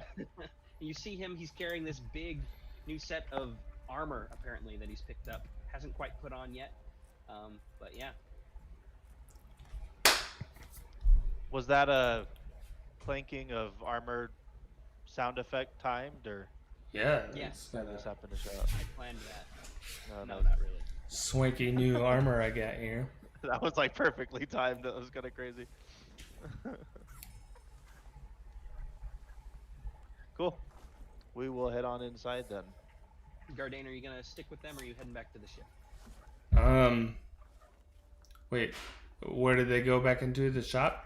You just passed them on We're the going street. back to the- Like you left the shop, and then partway, like they're leaving the bridge, and about halfway between the bridge and the shop. Yeah, I'll stick with them, flourishing my new cloak. But I'll stick with All them. right. It's just flipping it around. So Nice As cloak you It's guys for- it's got pockets. Do you twirl? whee! You gotta It do does. the girl twirl. It's, It has it's a the few I nice got ones. pockets girl twirl dance. But yeah, you make it back into the shop then, Dimitri. You don't see Captain Zendros right away, but you do hear some scuffling and whatnot in the back. knock on the counter. Like, hello, hello. You hear a very exasperated sigh. More customers, I assume. And then a little bit of rustling and whatnot as she comes back through sort of that beaded curtain that leads to the back. And with a little bit of a flourish, Captain Zendros comes in. And says, "Ah, yes. How may I help you?" And then Sorry, she is looks this- behind you and sees that Gardane is there. Says, "Oh, you're back, are you? Not satisfied?" I'm never satisfied. Is that so? Well, if my wares displease you so much, Master Dwarf, you can leave. There's no displeasure. Close the door. There's no displeasure here. I was look back and forth between the two. I'll be like, is this a bad time? She turns to you and gives a smile of recognition towards you. And she reaches out and puts her hand on your arm and kind of caresses it down and says, "For you, it's never a bad time." And I'll give her a smile, clap my hand on top of hers, and just slowly place it down on the counter. As you do Place my so, other hand she on top. as you do so, she kind of like turns hers up and squeezes yours. And I'll just kind of pull mine away. Ooh, ooh. Oh, my dear. So was No need to be so shy. We're all friends here. I'm just watching Dimitri be absolutely awkward with this. I'm enjoying it. So we put out an order a week or so ago. Oh yes, you wanted us to find some magic items for you as well, correct? Yes, I'm looking forward with great pleasure to what you came up with. Well, all of our requests for such things are meant to be separate, but I did just show your friend here a few things. Would you like to peruse those? I'd only charge you a nominal extra fee. Nominal extra. I'll take a quick look at it. Be familiar. Okay. She says, just another 15 gold, and you can peruse those items as well. Then we'll get to your order. Fine. Okay. She takes your 15 gold and then allows you to see the things that Gardain didn't purchase. So you get the elixir of health, you get the potion of greater healing, and the 2 wands that were there: the wand of magical detection and the wand of the war mage, which is basically a +1 +1. war mage wand. That's like attack rolls on spells, right? Or is that also the saving throws? Let me just pull it up here for you again. I read it just a second, but I forgot. It is a wand of the war mage, and that gives a +1 to spell attacks, I believe, and then Might be useful for Meepo now, actually. there is another effect to it as well, because the wand of the war mage is and awesome. it goes through cover or something, right? Yeah, it like ignores half cover, I believe, is what it said. Wand of the War Mage +1 ignores up to half cover, 350. Because I write notes. Exactly. In addition, you ignore half cover when making a spell attack. So yeah, bonus to spell attack rolls. All right. I grabbed Myra's money. Looks like something Asari would be interested in. I am.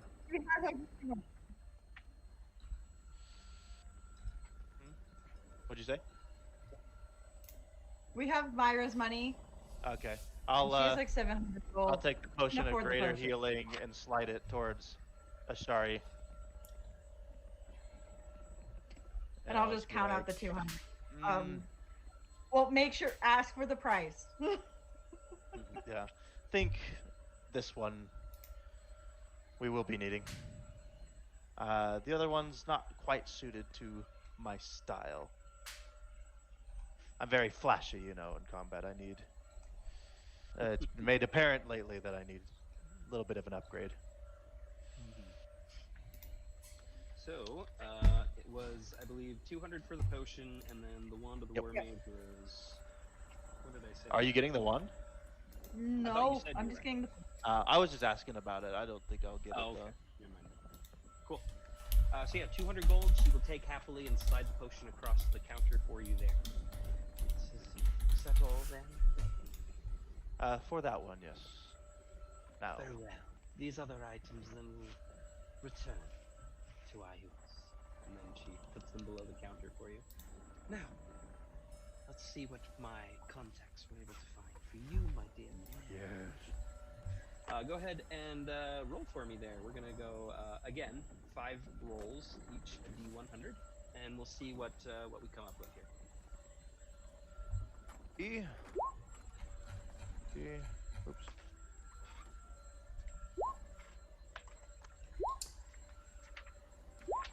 Or...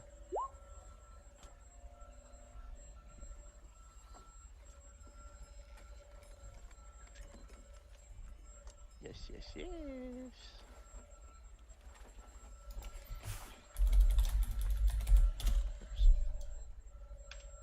Why is it whenever I look things up in this thing, I can never find anything past the basics?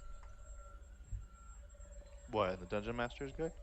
No, in the Roll20, like, search the 5th edition thing, I can't find the potion of healing. Probably because you don't. Do you not own any of the books in Roll20? Not for Roll20, my other platform, D&D. I'm sure. So. Yeah, you have to probably own the books in order to get them. Same as like D&D Beyond. Mm-hmm. Unfortunately. Maybe I can do it the old school way. Which is dumb. Imagine people who buy it physical and then on D&D Beyond and then like on Roll20. It's just that sucks.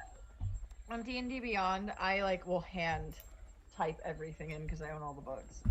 Yeah, I get all the physical ones because I like it. I know it would be nice to have the D&D Beyond one, but I can't. I don't know. If I won the lottery, I'd buy the legendary bundle. But Ooh. Okay. Alrighty. I like So she starts by again pulling out a few things from underneath. She's got like a little box that she's pulling these from, and she reaches and holds above her head here what looks to be a necklace with a nice pendant on it with a strange symbol on it. It appears to be like it kind of it looks like it maybe has some like herbs or whatever inscribed on it and things like that. And yeah, it just it's very finely carved. It seems to be made like with a little bit of a silver and slight little bits of gold inlay on it as well. Very nice and very pretty, but just sort of like a pendant that you would wear around your neck. She says, ooh, this could get you out of quite a tough pinch one of these days. You see, while wearing this, could potentially save your life. They call this a parapet of wound closure. While you're wearing this pendant, you stabilize whenever you are dying at the start of your turn. In addition, whenever you roll hit die to regain hit points, double the number of hit points it restores. double? Double the number of hit points Jeez, it restores. That's when you use hit die like in a short rest. nice. So, I get super mileage out of that because I only roll d6s for mine. Jeez, so this can potentially keep you from dying, very nice. How much? closing up your wounds. So she looks at you here. Money. Let's see. 500 gold pieces. 500 gold pieces, not bad. Interested, off to a great start. As expected of you, honestly. I can't say I'm surprised, because I know you are the expert. Next, she pulls something much larger from underneath. It appears to be a strange, carved staff with like a bit of a hook at the end, and it looks like that hook is kind of shaped to where it doesn't look like a lot like a crook, only a little bit up at the top, and it's carved to look like the head of a snake with its mouth open and fangs agape. And she holds this up and says, this is quite a powerful weapon indeed. They call it a staff of the adder. Would be How do you quite spell that? useful. Staff of the adder, Adder. Okay. It's adders are a type of snake, basically. Ooh, snake. So this is it requires attunement. She looks at you here though, and she says, "So tell me, my friend, what is the source of your magic? I'm curious if this would even be useful for you." Well, between you and me, my magic actually stems from the stain of the Shadowfell on my soul. But it is innate, my powers, not through study or through gods. I see. Well, then perhaps this isn't for you, my dear. It's a shame, really. Unfortunate. You see, this is better suited to those of the more divine, naturalistic persuasions. I've heard that some warlocks even find such an item quite useful. But for one such as you, I'm afraid it would be useless. What does it do? Specifically, it requires attunement by a cleric, druid, or a warlock, and she explains to you what it does, all the same, for your edification. You can use a bonus action to speak this staff's command word and make the head of the staff become that of an animate, poisonous snake for 1 minute. And by using another bonus action to speak the command word again, you can return the staff to its normal innate form. You can make a melee attack using the snake head, which has a reach of 5 feet. Your proficiency bonus applies to the attack roll. On a hit, target takes a d6 piercing damage and must succeed a Constitution saving throw or take 3d6 poison damage. Snakehead can be attacked while it's animate, though, so it's a little vulnerable in that regard. It has an armor class of 15, 20 hit points. If the head drops to 0 points, the staff is destroyed. As long as it's not destroyed, the staff regains all its hit points and it reverts to its innate form. It can also be used two-handed, like any other staff. Interesting. Yeah. I mean, Meepo could use it. Meepo technically could use it. But And I'm planning on taking a level dip in a Warlock eventually again, but how much for that one? So you can use it as a staff, like any other staff, but it can, turn into a little animated snake head and poison people, sort of a deal. Okay. What do you think, my dear?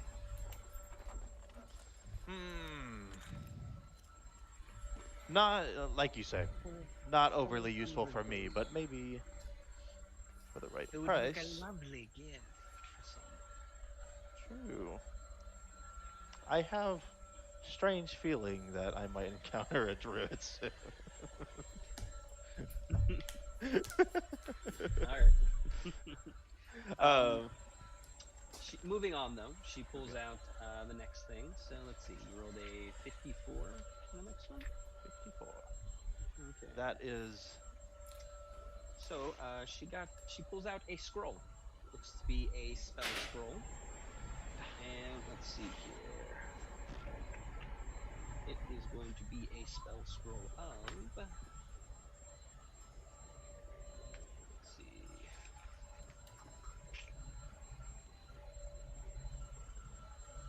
Mending. Ew!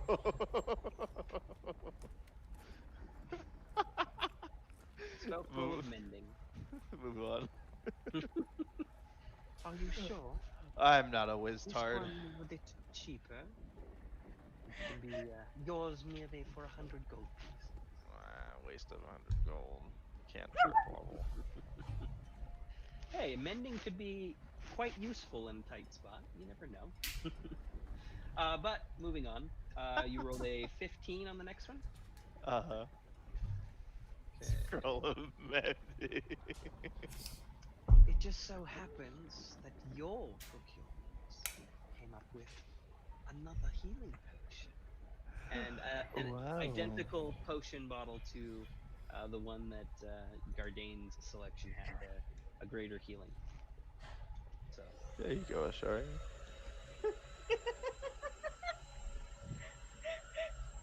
same price as before. This is coming out of Myra's bank account, by the way, guys. Yeah. I'd say it's the party's gold now. And potions of healing are like party expenditures. Whoever needs it. So yeah, we'll buy the second one too. She's loaded anyway, it's whatever. Alrighty, mark off the gold for me there. Okay, and then finally she's going to pull out 67. Yet another potion. This one has a silver consistency to it, and little flecks of like black and blue floating within it as well. This one is a bit more interesting. Perhaps something you'd be interested in. Potion of mind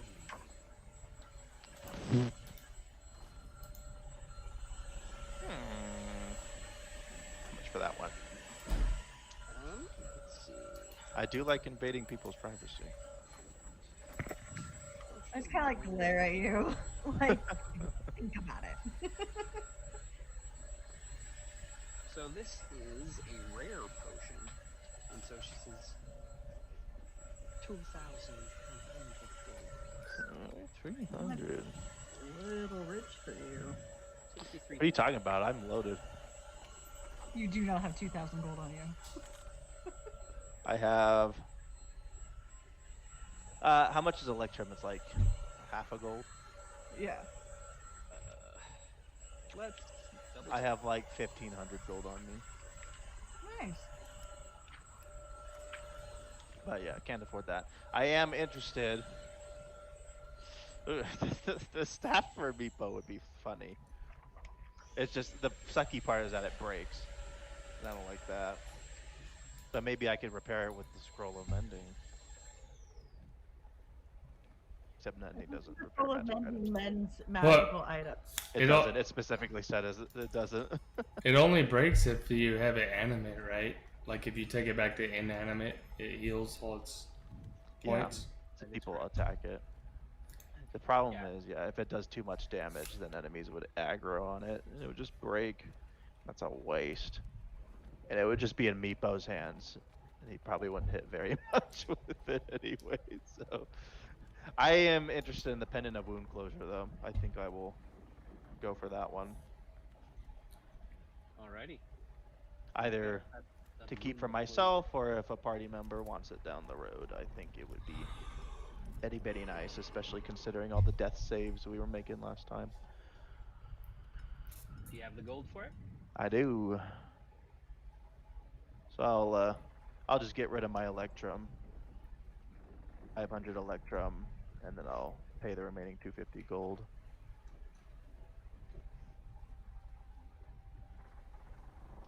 Alrighty. She happily and thankfully takes the gold, hands over the items to you, and then puts the rest back down below the counter, out of sight. Thank you so much. Thank you. It's always so lovely to see you. And she's like reaching out to your face to caress it, if you'll let her. I'll just kind of. Right. Don't Well. be a stranger. Well, I will think of you next time I am on the verge of death. And I'll tap the Before pendant. you go, your dwarven friend here, Master Gardain, yeah? Yes.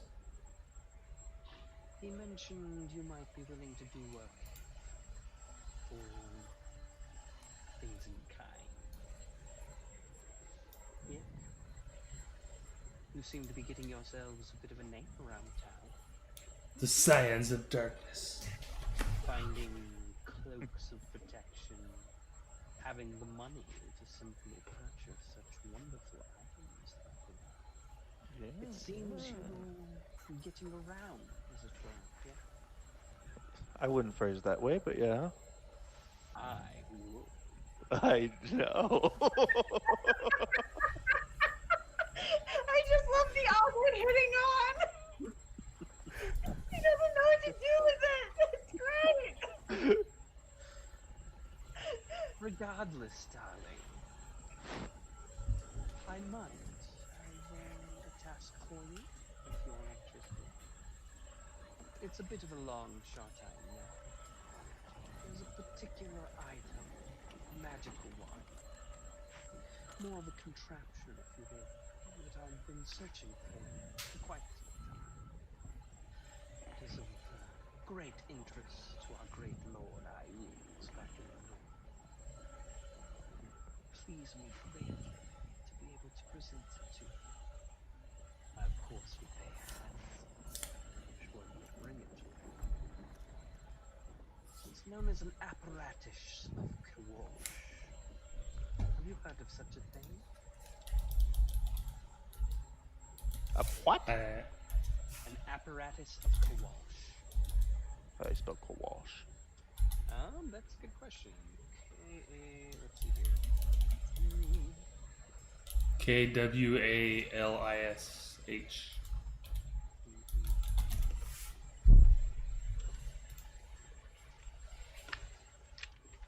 Let's see. Ouch. Oof.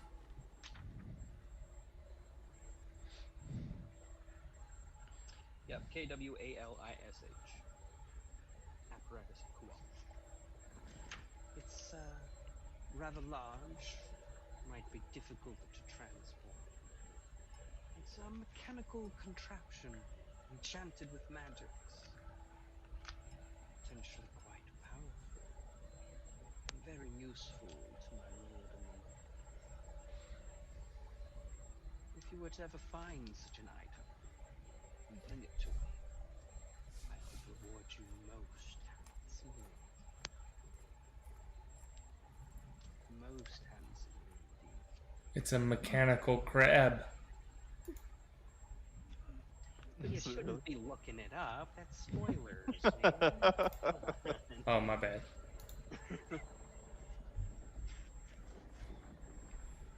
Don't go Googling stuff like that. Come on. Spoilers, man. Spoilers. How much pay? How much pay? Money, much like. How much? She looks at you and gives you sort of a wry smile. And says, far more than you've ever had, dear. Wait.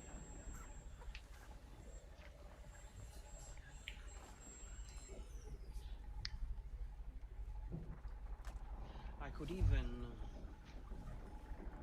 put my prowess with finding magical items to good use. I could trade you even an extremely powerful and rare magical item. Even search out one of your choosing, if you know what you want.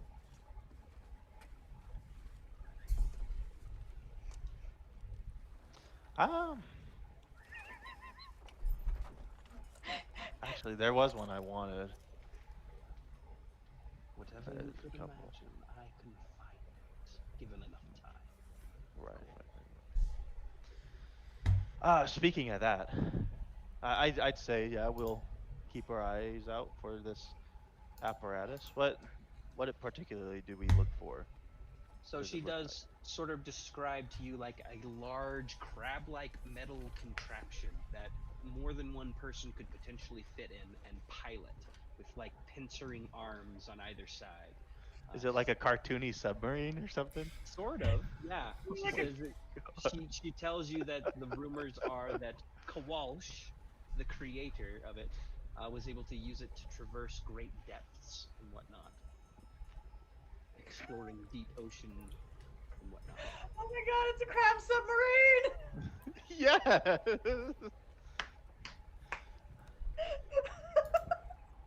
Wow. The magical crab That'd be submarine! I'll awesome. be honest with you, my dear. I have no idea where you might find one, but I've heard rumors that there could be one somewhere along the Aja Sea. That Kowalsh frequented the area back when he was creating it. Hmm. If you were to stumble upon it and bring it back, I promise you I'll make it worth your while. Right. You'll be the first one we come to then. Uh, in the meantime, there is something specific that I am looking for. And what's that, my dear? So I've heard rumors about otherworldly shards that are potent in the hands of sorcerers like myself. I read about it in a book. What was it called? Tasha's Cauldron of Everything or something. uh, All right, what are we looking at? uh, just the otherworldly shards, like astral shards, Okay. or particularly like the Shadowfell shard would be thematically really cool. But I'd like to get my hands on those, if possible. You got a page number for me, since you're obviously looking in that book. I can. Yeah. It's called the Shadowfell Shard, and it is on page 135. 135. That and the Astral Shard, which, because it's alphabetical, will be on page 120. The Face Shard, I'm not too keen on. It lets you roll once on the wild magic table, actually, which would be cute after Myra, but not overly useful. Okay. So this is a gem of some sort? Like Some magic? sort. I don't know much about them, but I know they are fragments of other planes of existence that only sorcerers can really tap into the hidden potential of.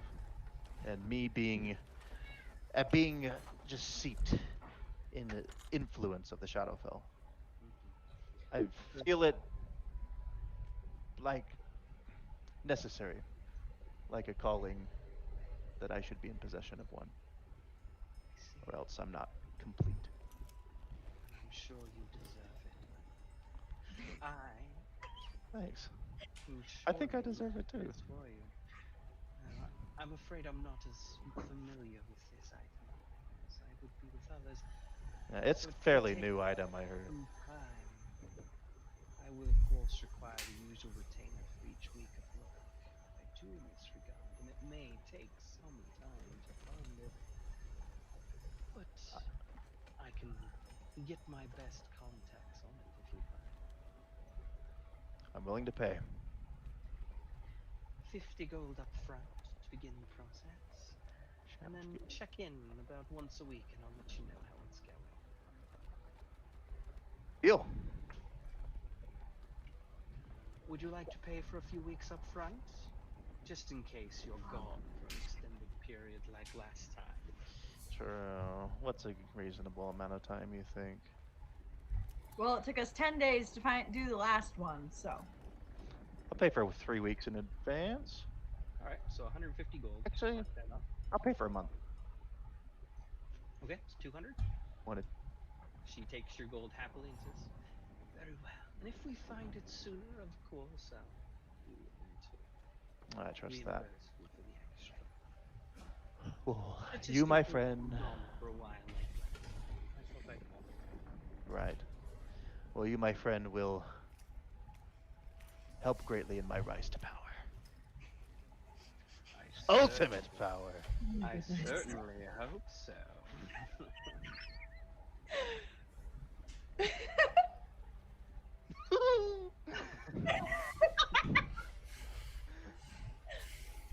Okay. Now that that's Gonna be over the with. master of shadows. Gonna be master of Now that darkness. that is over, you say you can find nearly anything. Given enough time and effort, well, We need a rope of probably not anything, but I certainly can try. Just as I'll try for your friend here and his strange shard he's looking for. Mine's not as weird. I need a rope of climbing. A rope of climbing, you say? Yes. That is something much more reasonable and doable. It may take a little time. For that specific item, that's a little bit easier to find, but go ahead and roll for me. Roll a d4.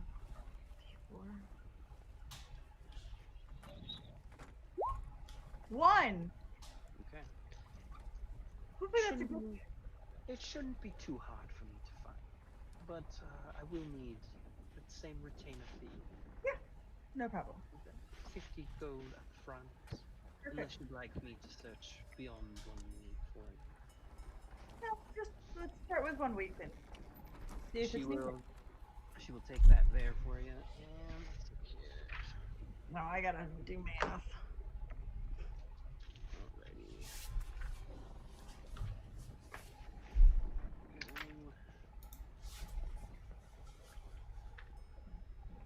Okay. This is, an item such as that, you can expect to pay around 400-ish gold for when we do find it, just so you know. Okay. Your shard, my dear, will be significantly more expensive, as I hope you will. I'm sure. Especially since I'm not even sure what it is. It must be rare. Ah, yeah. But fate will have it so that it is mine,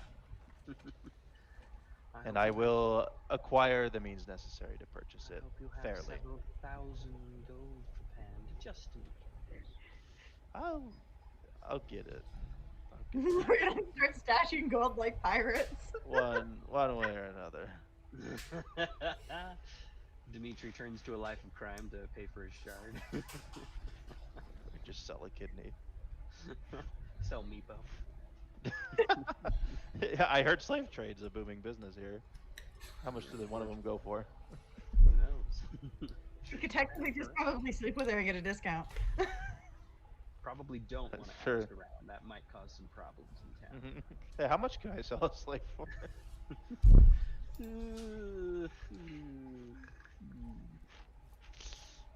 Alrighty. Is there anything else you all wanted to do with Zendros, or anything else you want to take care of? I think all my errands are good. Alrighty. So, we can move forward then with that. Is there anything else you want to do here in town? Well, we still need to go talk to them. Him. Oh, crap. Money. No money. The one that would have been able to give us enough money to pay for that shard. We have to go find that chest, man. You want to go find a chest that we don't gotta go actually back. We got our own know? chef. We can go do it. The we squid's don't got have like the 10 hit ticket. points. It's not even that strong. It was just an illusion. Oh, yes. It was an illusion that smacked us all down to 5 hit points. Yeah. BT dubs, I do have like a cheat death feature. I don't know if anyone saw it. I would have brought it up if I had died though.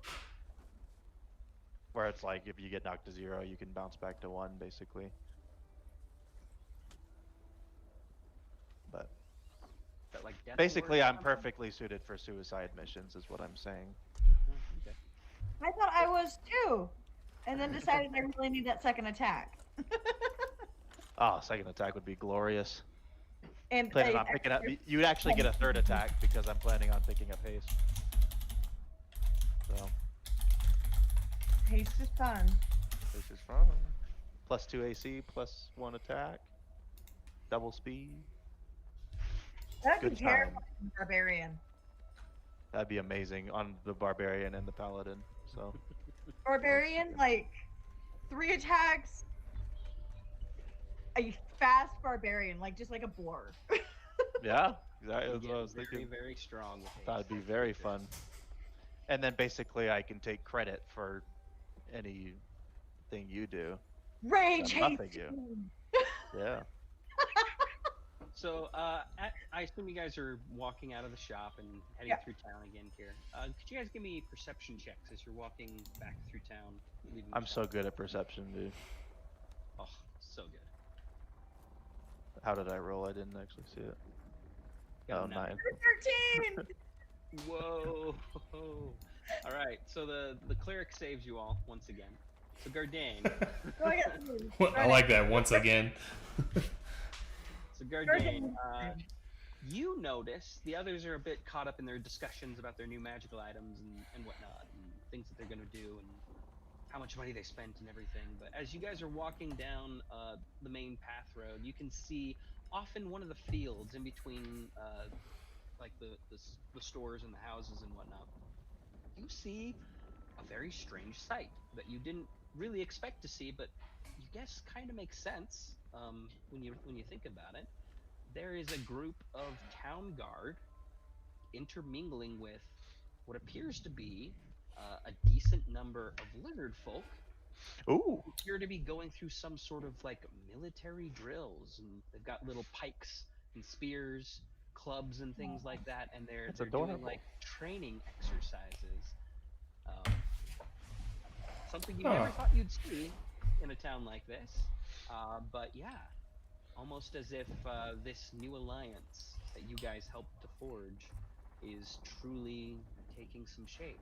But it also it kind of brings into stark reality the fact that the town appears like it is getting ready to go to war with the Sahuagin. Oh, I would kind of like I Tap- also want a piece of that action. tap We got a lot Dimitri to- on the arms. I'd be like, "Hey, do we know those lizard folk?" Do we? So you don't recognize any of the individuals, but you figure that you may have run into some of them while you were back in the lizard folk lair, and whatnot. You see several warriors and things like that. They're very similarly dressed and whatnot. Nice. With Dimitri's luck, it would be the guys that got to watch him get his butt kicked. I got Un- yeah. Oh. That was before my transition as well. Nice. Are we heading towards the palace for that one guy? Palace. Or Or was his, it? He was just his kind of vibing house? on a Large dock. wasn't he? house. So it was a rundown kind Man. of mansion or manor. Like I mean, it's it was his nice. palace. It was. You figure it was nice 15 years ago, but due to his financial state, it was a bit run down, and all of the furniture and the clothes he was wearing were like fashionable 5 years or so ago, but not anymore. You know, and Yeah, he's not gonna not the like best that. taken care of. He's gonna be really disappointed. Yeah, I'm sure. Not Easy looking- enough to do if that's what you guys want. Well, we Yeah. have to do it. We'll Grab there, report in. walk on. Can't be helped, you know. You make your way through town back to the manor of Aubric Dralion. You see it standing there above you, and as you approach the door itself, one of you want to give a knock, I assume? Yes. Okay. I'll So, knock on Guardian, it. you knock up. And after a few moments, you hear a bit of scuffling as the door opens, and there you see standing as straight up as possible, but still looking really shabby in his clothes, is a well-dressed but worn-dressed butler that you've met once before. You recognize this as Vertheg, the half-orc man with the very obvious one tusk kind of protruding from his upper lip, and the other one not showing at all. But he's standing there as proper and prim as he can, but looking a little bit ragged because his clothes are old like his master's. And he looks down at you. Well, it's good to see you all again. Some of you, at least. Yes. I hope you have good news for the master. Yes. Unfortunately not, but we have come to give him the news anyway. Oh dear. Oh dear indeed. Maybe I'll throw a pot on the kettle for calming chamomile tea or something. Calm his nerves. Please come in. And he sort of waves you to follow him as he mutters to himself some more, waving. Oh, I do. This is no good at all. Please wait here. And he shows you to sort of a little sitting room where you'd met Aubric previously. I'll get some tea going and send for the master. He just kind of shakes his head and then heads off. Alrighty then. It's gonna be a bad After, day for him. After a few moments, you do eventually see Aubric himself. His graying hair pulled back in a bit of a ponytail, and his sort of ragged yet still nice clothes that again were maybe fashionable years ago, but no longer. As he's sort of adjusting a little brooch that he's got on the side of his shirt there, and he comes down and he claps his hands together. He says, my friends, it's good news, yes? Where is it? Please? Unfortunately, Where is it? well, the good news is we did find it. The bad news is it's now at the bottom of the sea. You watch his eyes go really big, and he kind of like starts breathing really fast, like he's gonna hyperventilate, and then he just kind of like grabs his head. You're joking. It's a prank, right? It's just a joke. Please tell me this is a joke. Unfortunately, Can't be serious. it is not a joke. We found the ship and we boarded the ship, and we found an orc zealot on the ship doing sacrificial rituals, which upon we slain. Fine. And then we did find the box. However, the ship was attacked by an oversized sea creature that took the ship down as we were trying to escape. It's kinda Most of us happening. barely survived and one of us died. We did the best we could. You didn't do enough! He kind of like snaps at you and then turns back away. I'm ruined. So lost. Damn it! He kind of bangs the table with his fist. At about this time, you see Vertheg coming in with his tray of tea, and he looks very nervous as he kind of comes in. I made you your favorite, Master Ulbrich. And kind of sets it down, and very nervously, super awkwardly, as there's this tension between everybody in the room at the moment, he starts to pour the tea into several cups, sort of hands them out in front of each of you. Sugar, milk, etc. Yeah. Call for me if you need me, Master. He just kind of awkwardly sort of backs away, trying to stay out of the way. And Aubric kind of grabs his tea with a very, like, concentrated look, and he sort of just stares at it. And then he just gets super angry and he yells and he like splashes the tea in one of your faces. Who's sitting closest to him? That'd probably be me. Either me or Gardain, I guess. Who wants to get tea splashed in their face? I'll I, get it. it does, yeah. All right, so Dimitri, I don't want to mess up splash. Gardain's beard. Tea, hot tea. It hurts. It burns. Splashes across your face. He just screams. Failures, all of you! I could have had it. I could have had my fortune back. I'm not paying you another cent than what I already have. You get nothing. He didn't Get pay out of my attention, house now! And he just screams you out, pointing towards the door. I would just tell him, like, try and tell him, like, I'm sure the captain has the coordinates of where that ship was found and where it went down, if you can find the means to recover it from the bottom. 2-3 miles below the sea? Are you mad, dwarf? Get out of my house now! And I'll summon the Shadow Blade and point it at his face. Okay, he stops there and he sort of... You wouldn't dare. Oh, I would. Listen. We lost a dear friend. A sweet young sea elf girl, only beginning to understand the beauties of magic. With the hopes for the future, trying to get your damn fortune. We did our best. We did everything we possibly could. Many of us having barely scraped by. Having very close brushes with death.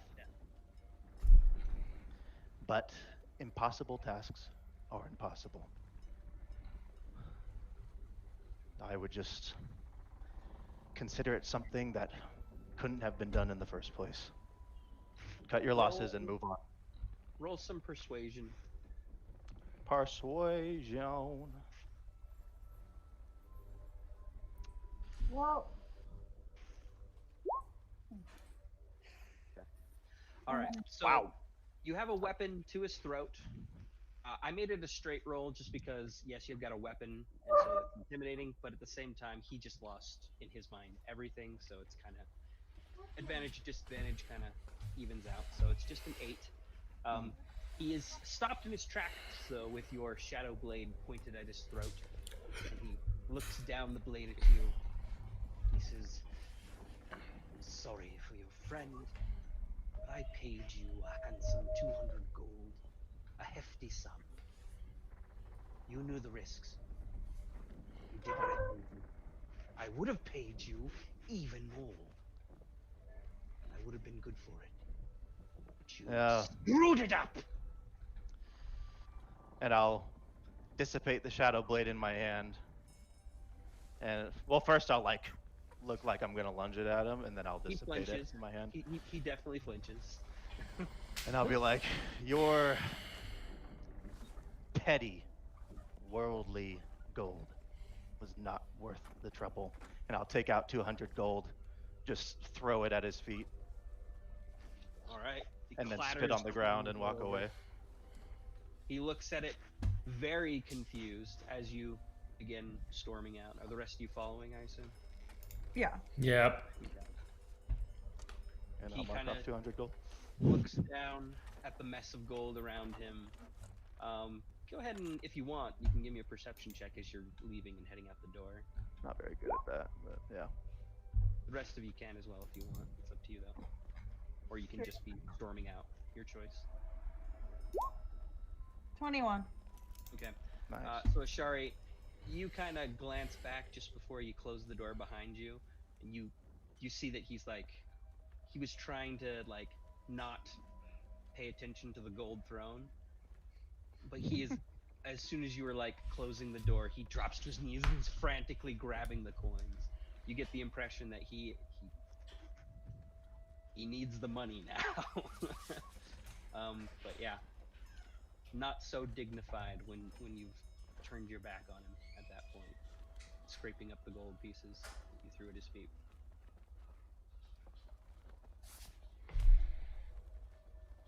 Well, that went about as well as I expected. Yeah. Well, moving on. Wipe the coffee off, or wipe the tea off my face. So, waste That of was good great, tea. by the way. Go ahead and take some inspiration for that. That was Yeah, inspiration for 200 gold. This is gonna be the best inspiration I've ever used. great. Make sure you use it. You guys have a tendency to hoard it. Just use it. No, I always use mine. I just forget forget to about grab- it. I forget. Yeah, me And too. then every time I do use it, it doesn't go my way anyways. So like my inspiration's never useful So for good. me. It's all right. Okay, well, the day is sort of waning on at this point, we'll say. Perhaps getting closer to the evening. But is there anything else you guys want to be doing here on your first day back here in Salt Marsh? I mean, go to the tavern and drink. Check on my mead brewing kit at the tavern. Yeah, easy enough. And actually, yeah, your mead has matured enough. Really? If you want to go and take care of that, you did. Which one? You Just did don't leave it bring at it one of the back, please. taverns, right? Yeah. Okay. Yeah, you've You got have to like have you've got like 2 gallons of mead Yes. that Good have developed. mead? Or is it Not that toxic stuff he made last time? the toxic stuff that he rolled poorly, so it doesn't Yes. taste super good, but Oh. it is strong. It's an acquired taste. Like it'll get you messed up if you drink it, sure, and if that's all you care about, great. But it doesn't taste good going down. I'm gonna call it Barbarian Captain and Morgan. This Gardain. I'm gonna call this mead Captain Morgan.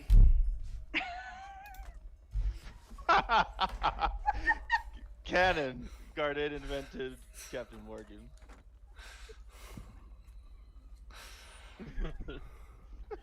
Oh boy, you're gonna quit the adventuring life and take up the brewing life and just be a ale salesman for that.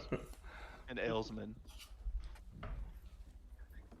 And then if they come back, Dimitri will just be having a great time with Meepo, almost as if nothing had happened, almost as if the exchange earlier had never happened.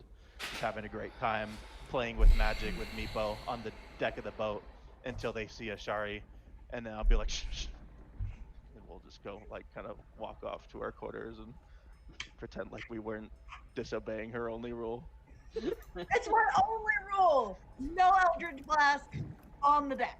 On the ship. No magic on the ship.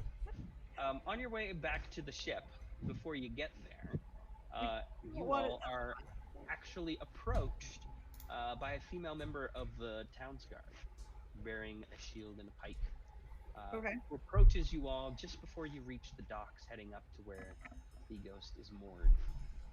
And as she approaches, she sort of gives you all a look over and says, "Pardon me, Scions of Darkness, correct? Yeah, Yeah. Say it. very good. I'm not gonna say it.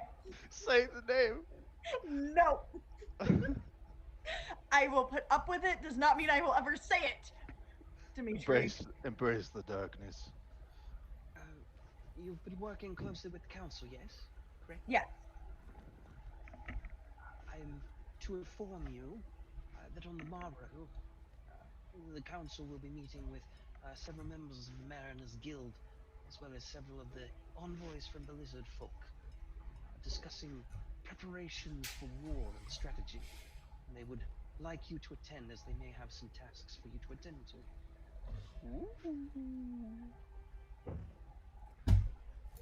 Okay. No time to mourn now. What time tomorrow? Midday. Midday. You can do it in the morning then. And hopefully Jessica can be there for that. That'd be cool. Yeah. Well, we still also have to go put Myra to rest. Yeah. No, that's what I'm saying. Yeah, we could put her to rest in the morning and then head straight to the council. I thought we could probably do that quickly. Cool. With that, she thanks you and goes about her way, and you're able to return to the ship and go about your business there. And it's a little past 10, so I think we will call it there. A bit of a shopping episode, tightening up some loose ends and things like that. I had intended to introduce you to Jessica's new character, but she couldn't make it, so I had we'll push intended to that off meet her. till next time.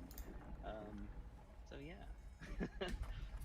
Hope it was fun, even though we didn't do any combat or anything like that. But No, it was good. magic items and things, and fun little roleplay bits. Thanks for coming, you guys. I always have a good time when we do this. So Yeah. Thank you. we will plan on our next game. It looks like that'll be the 21st. We'll put that on your calendars. And Sounds good. Cool. Sounds Alrighty. good. Thanks, Matt. Thanks, guys. See you.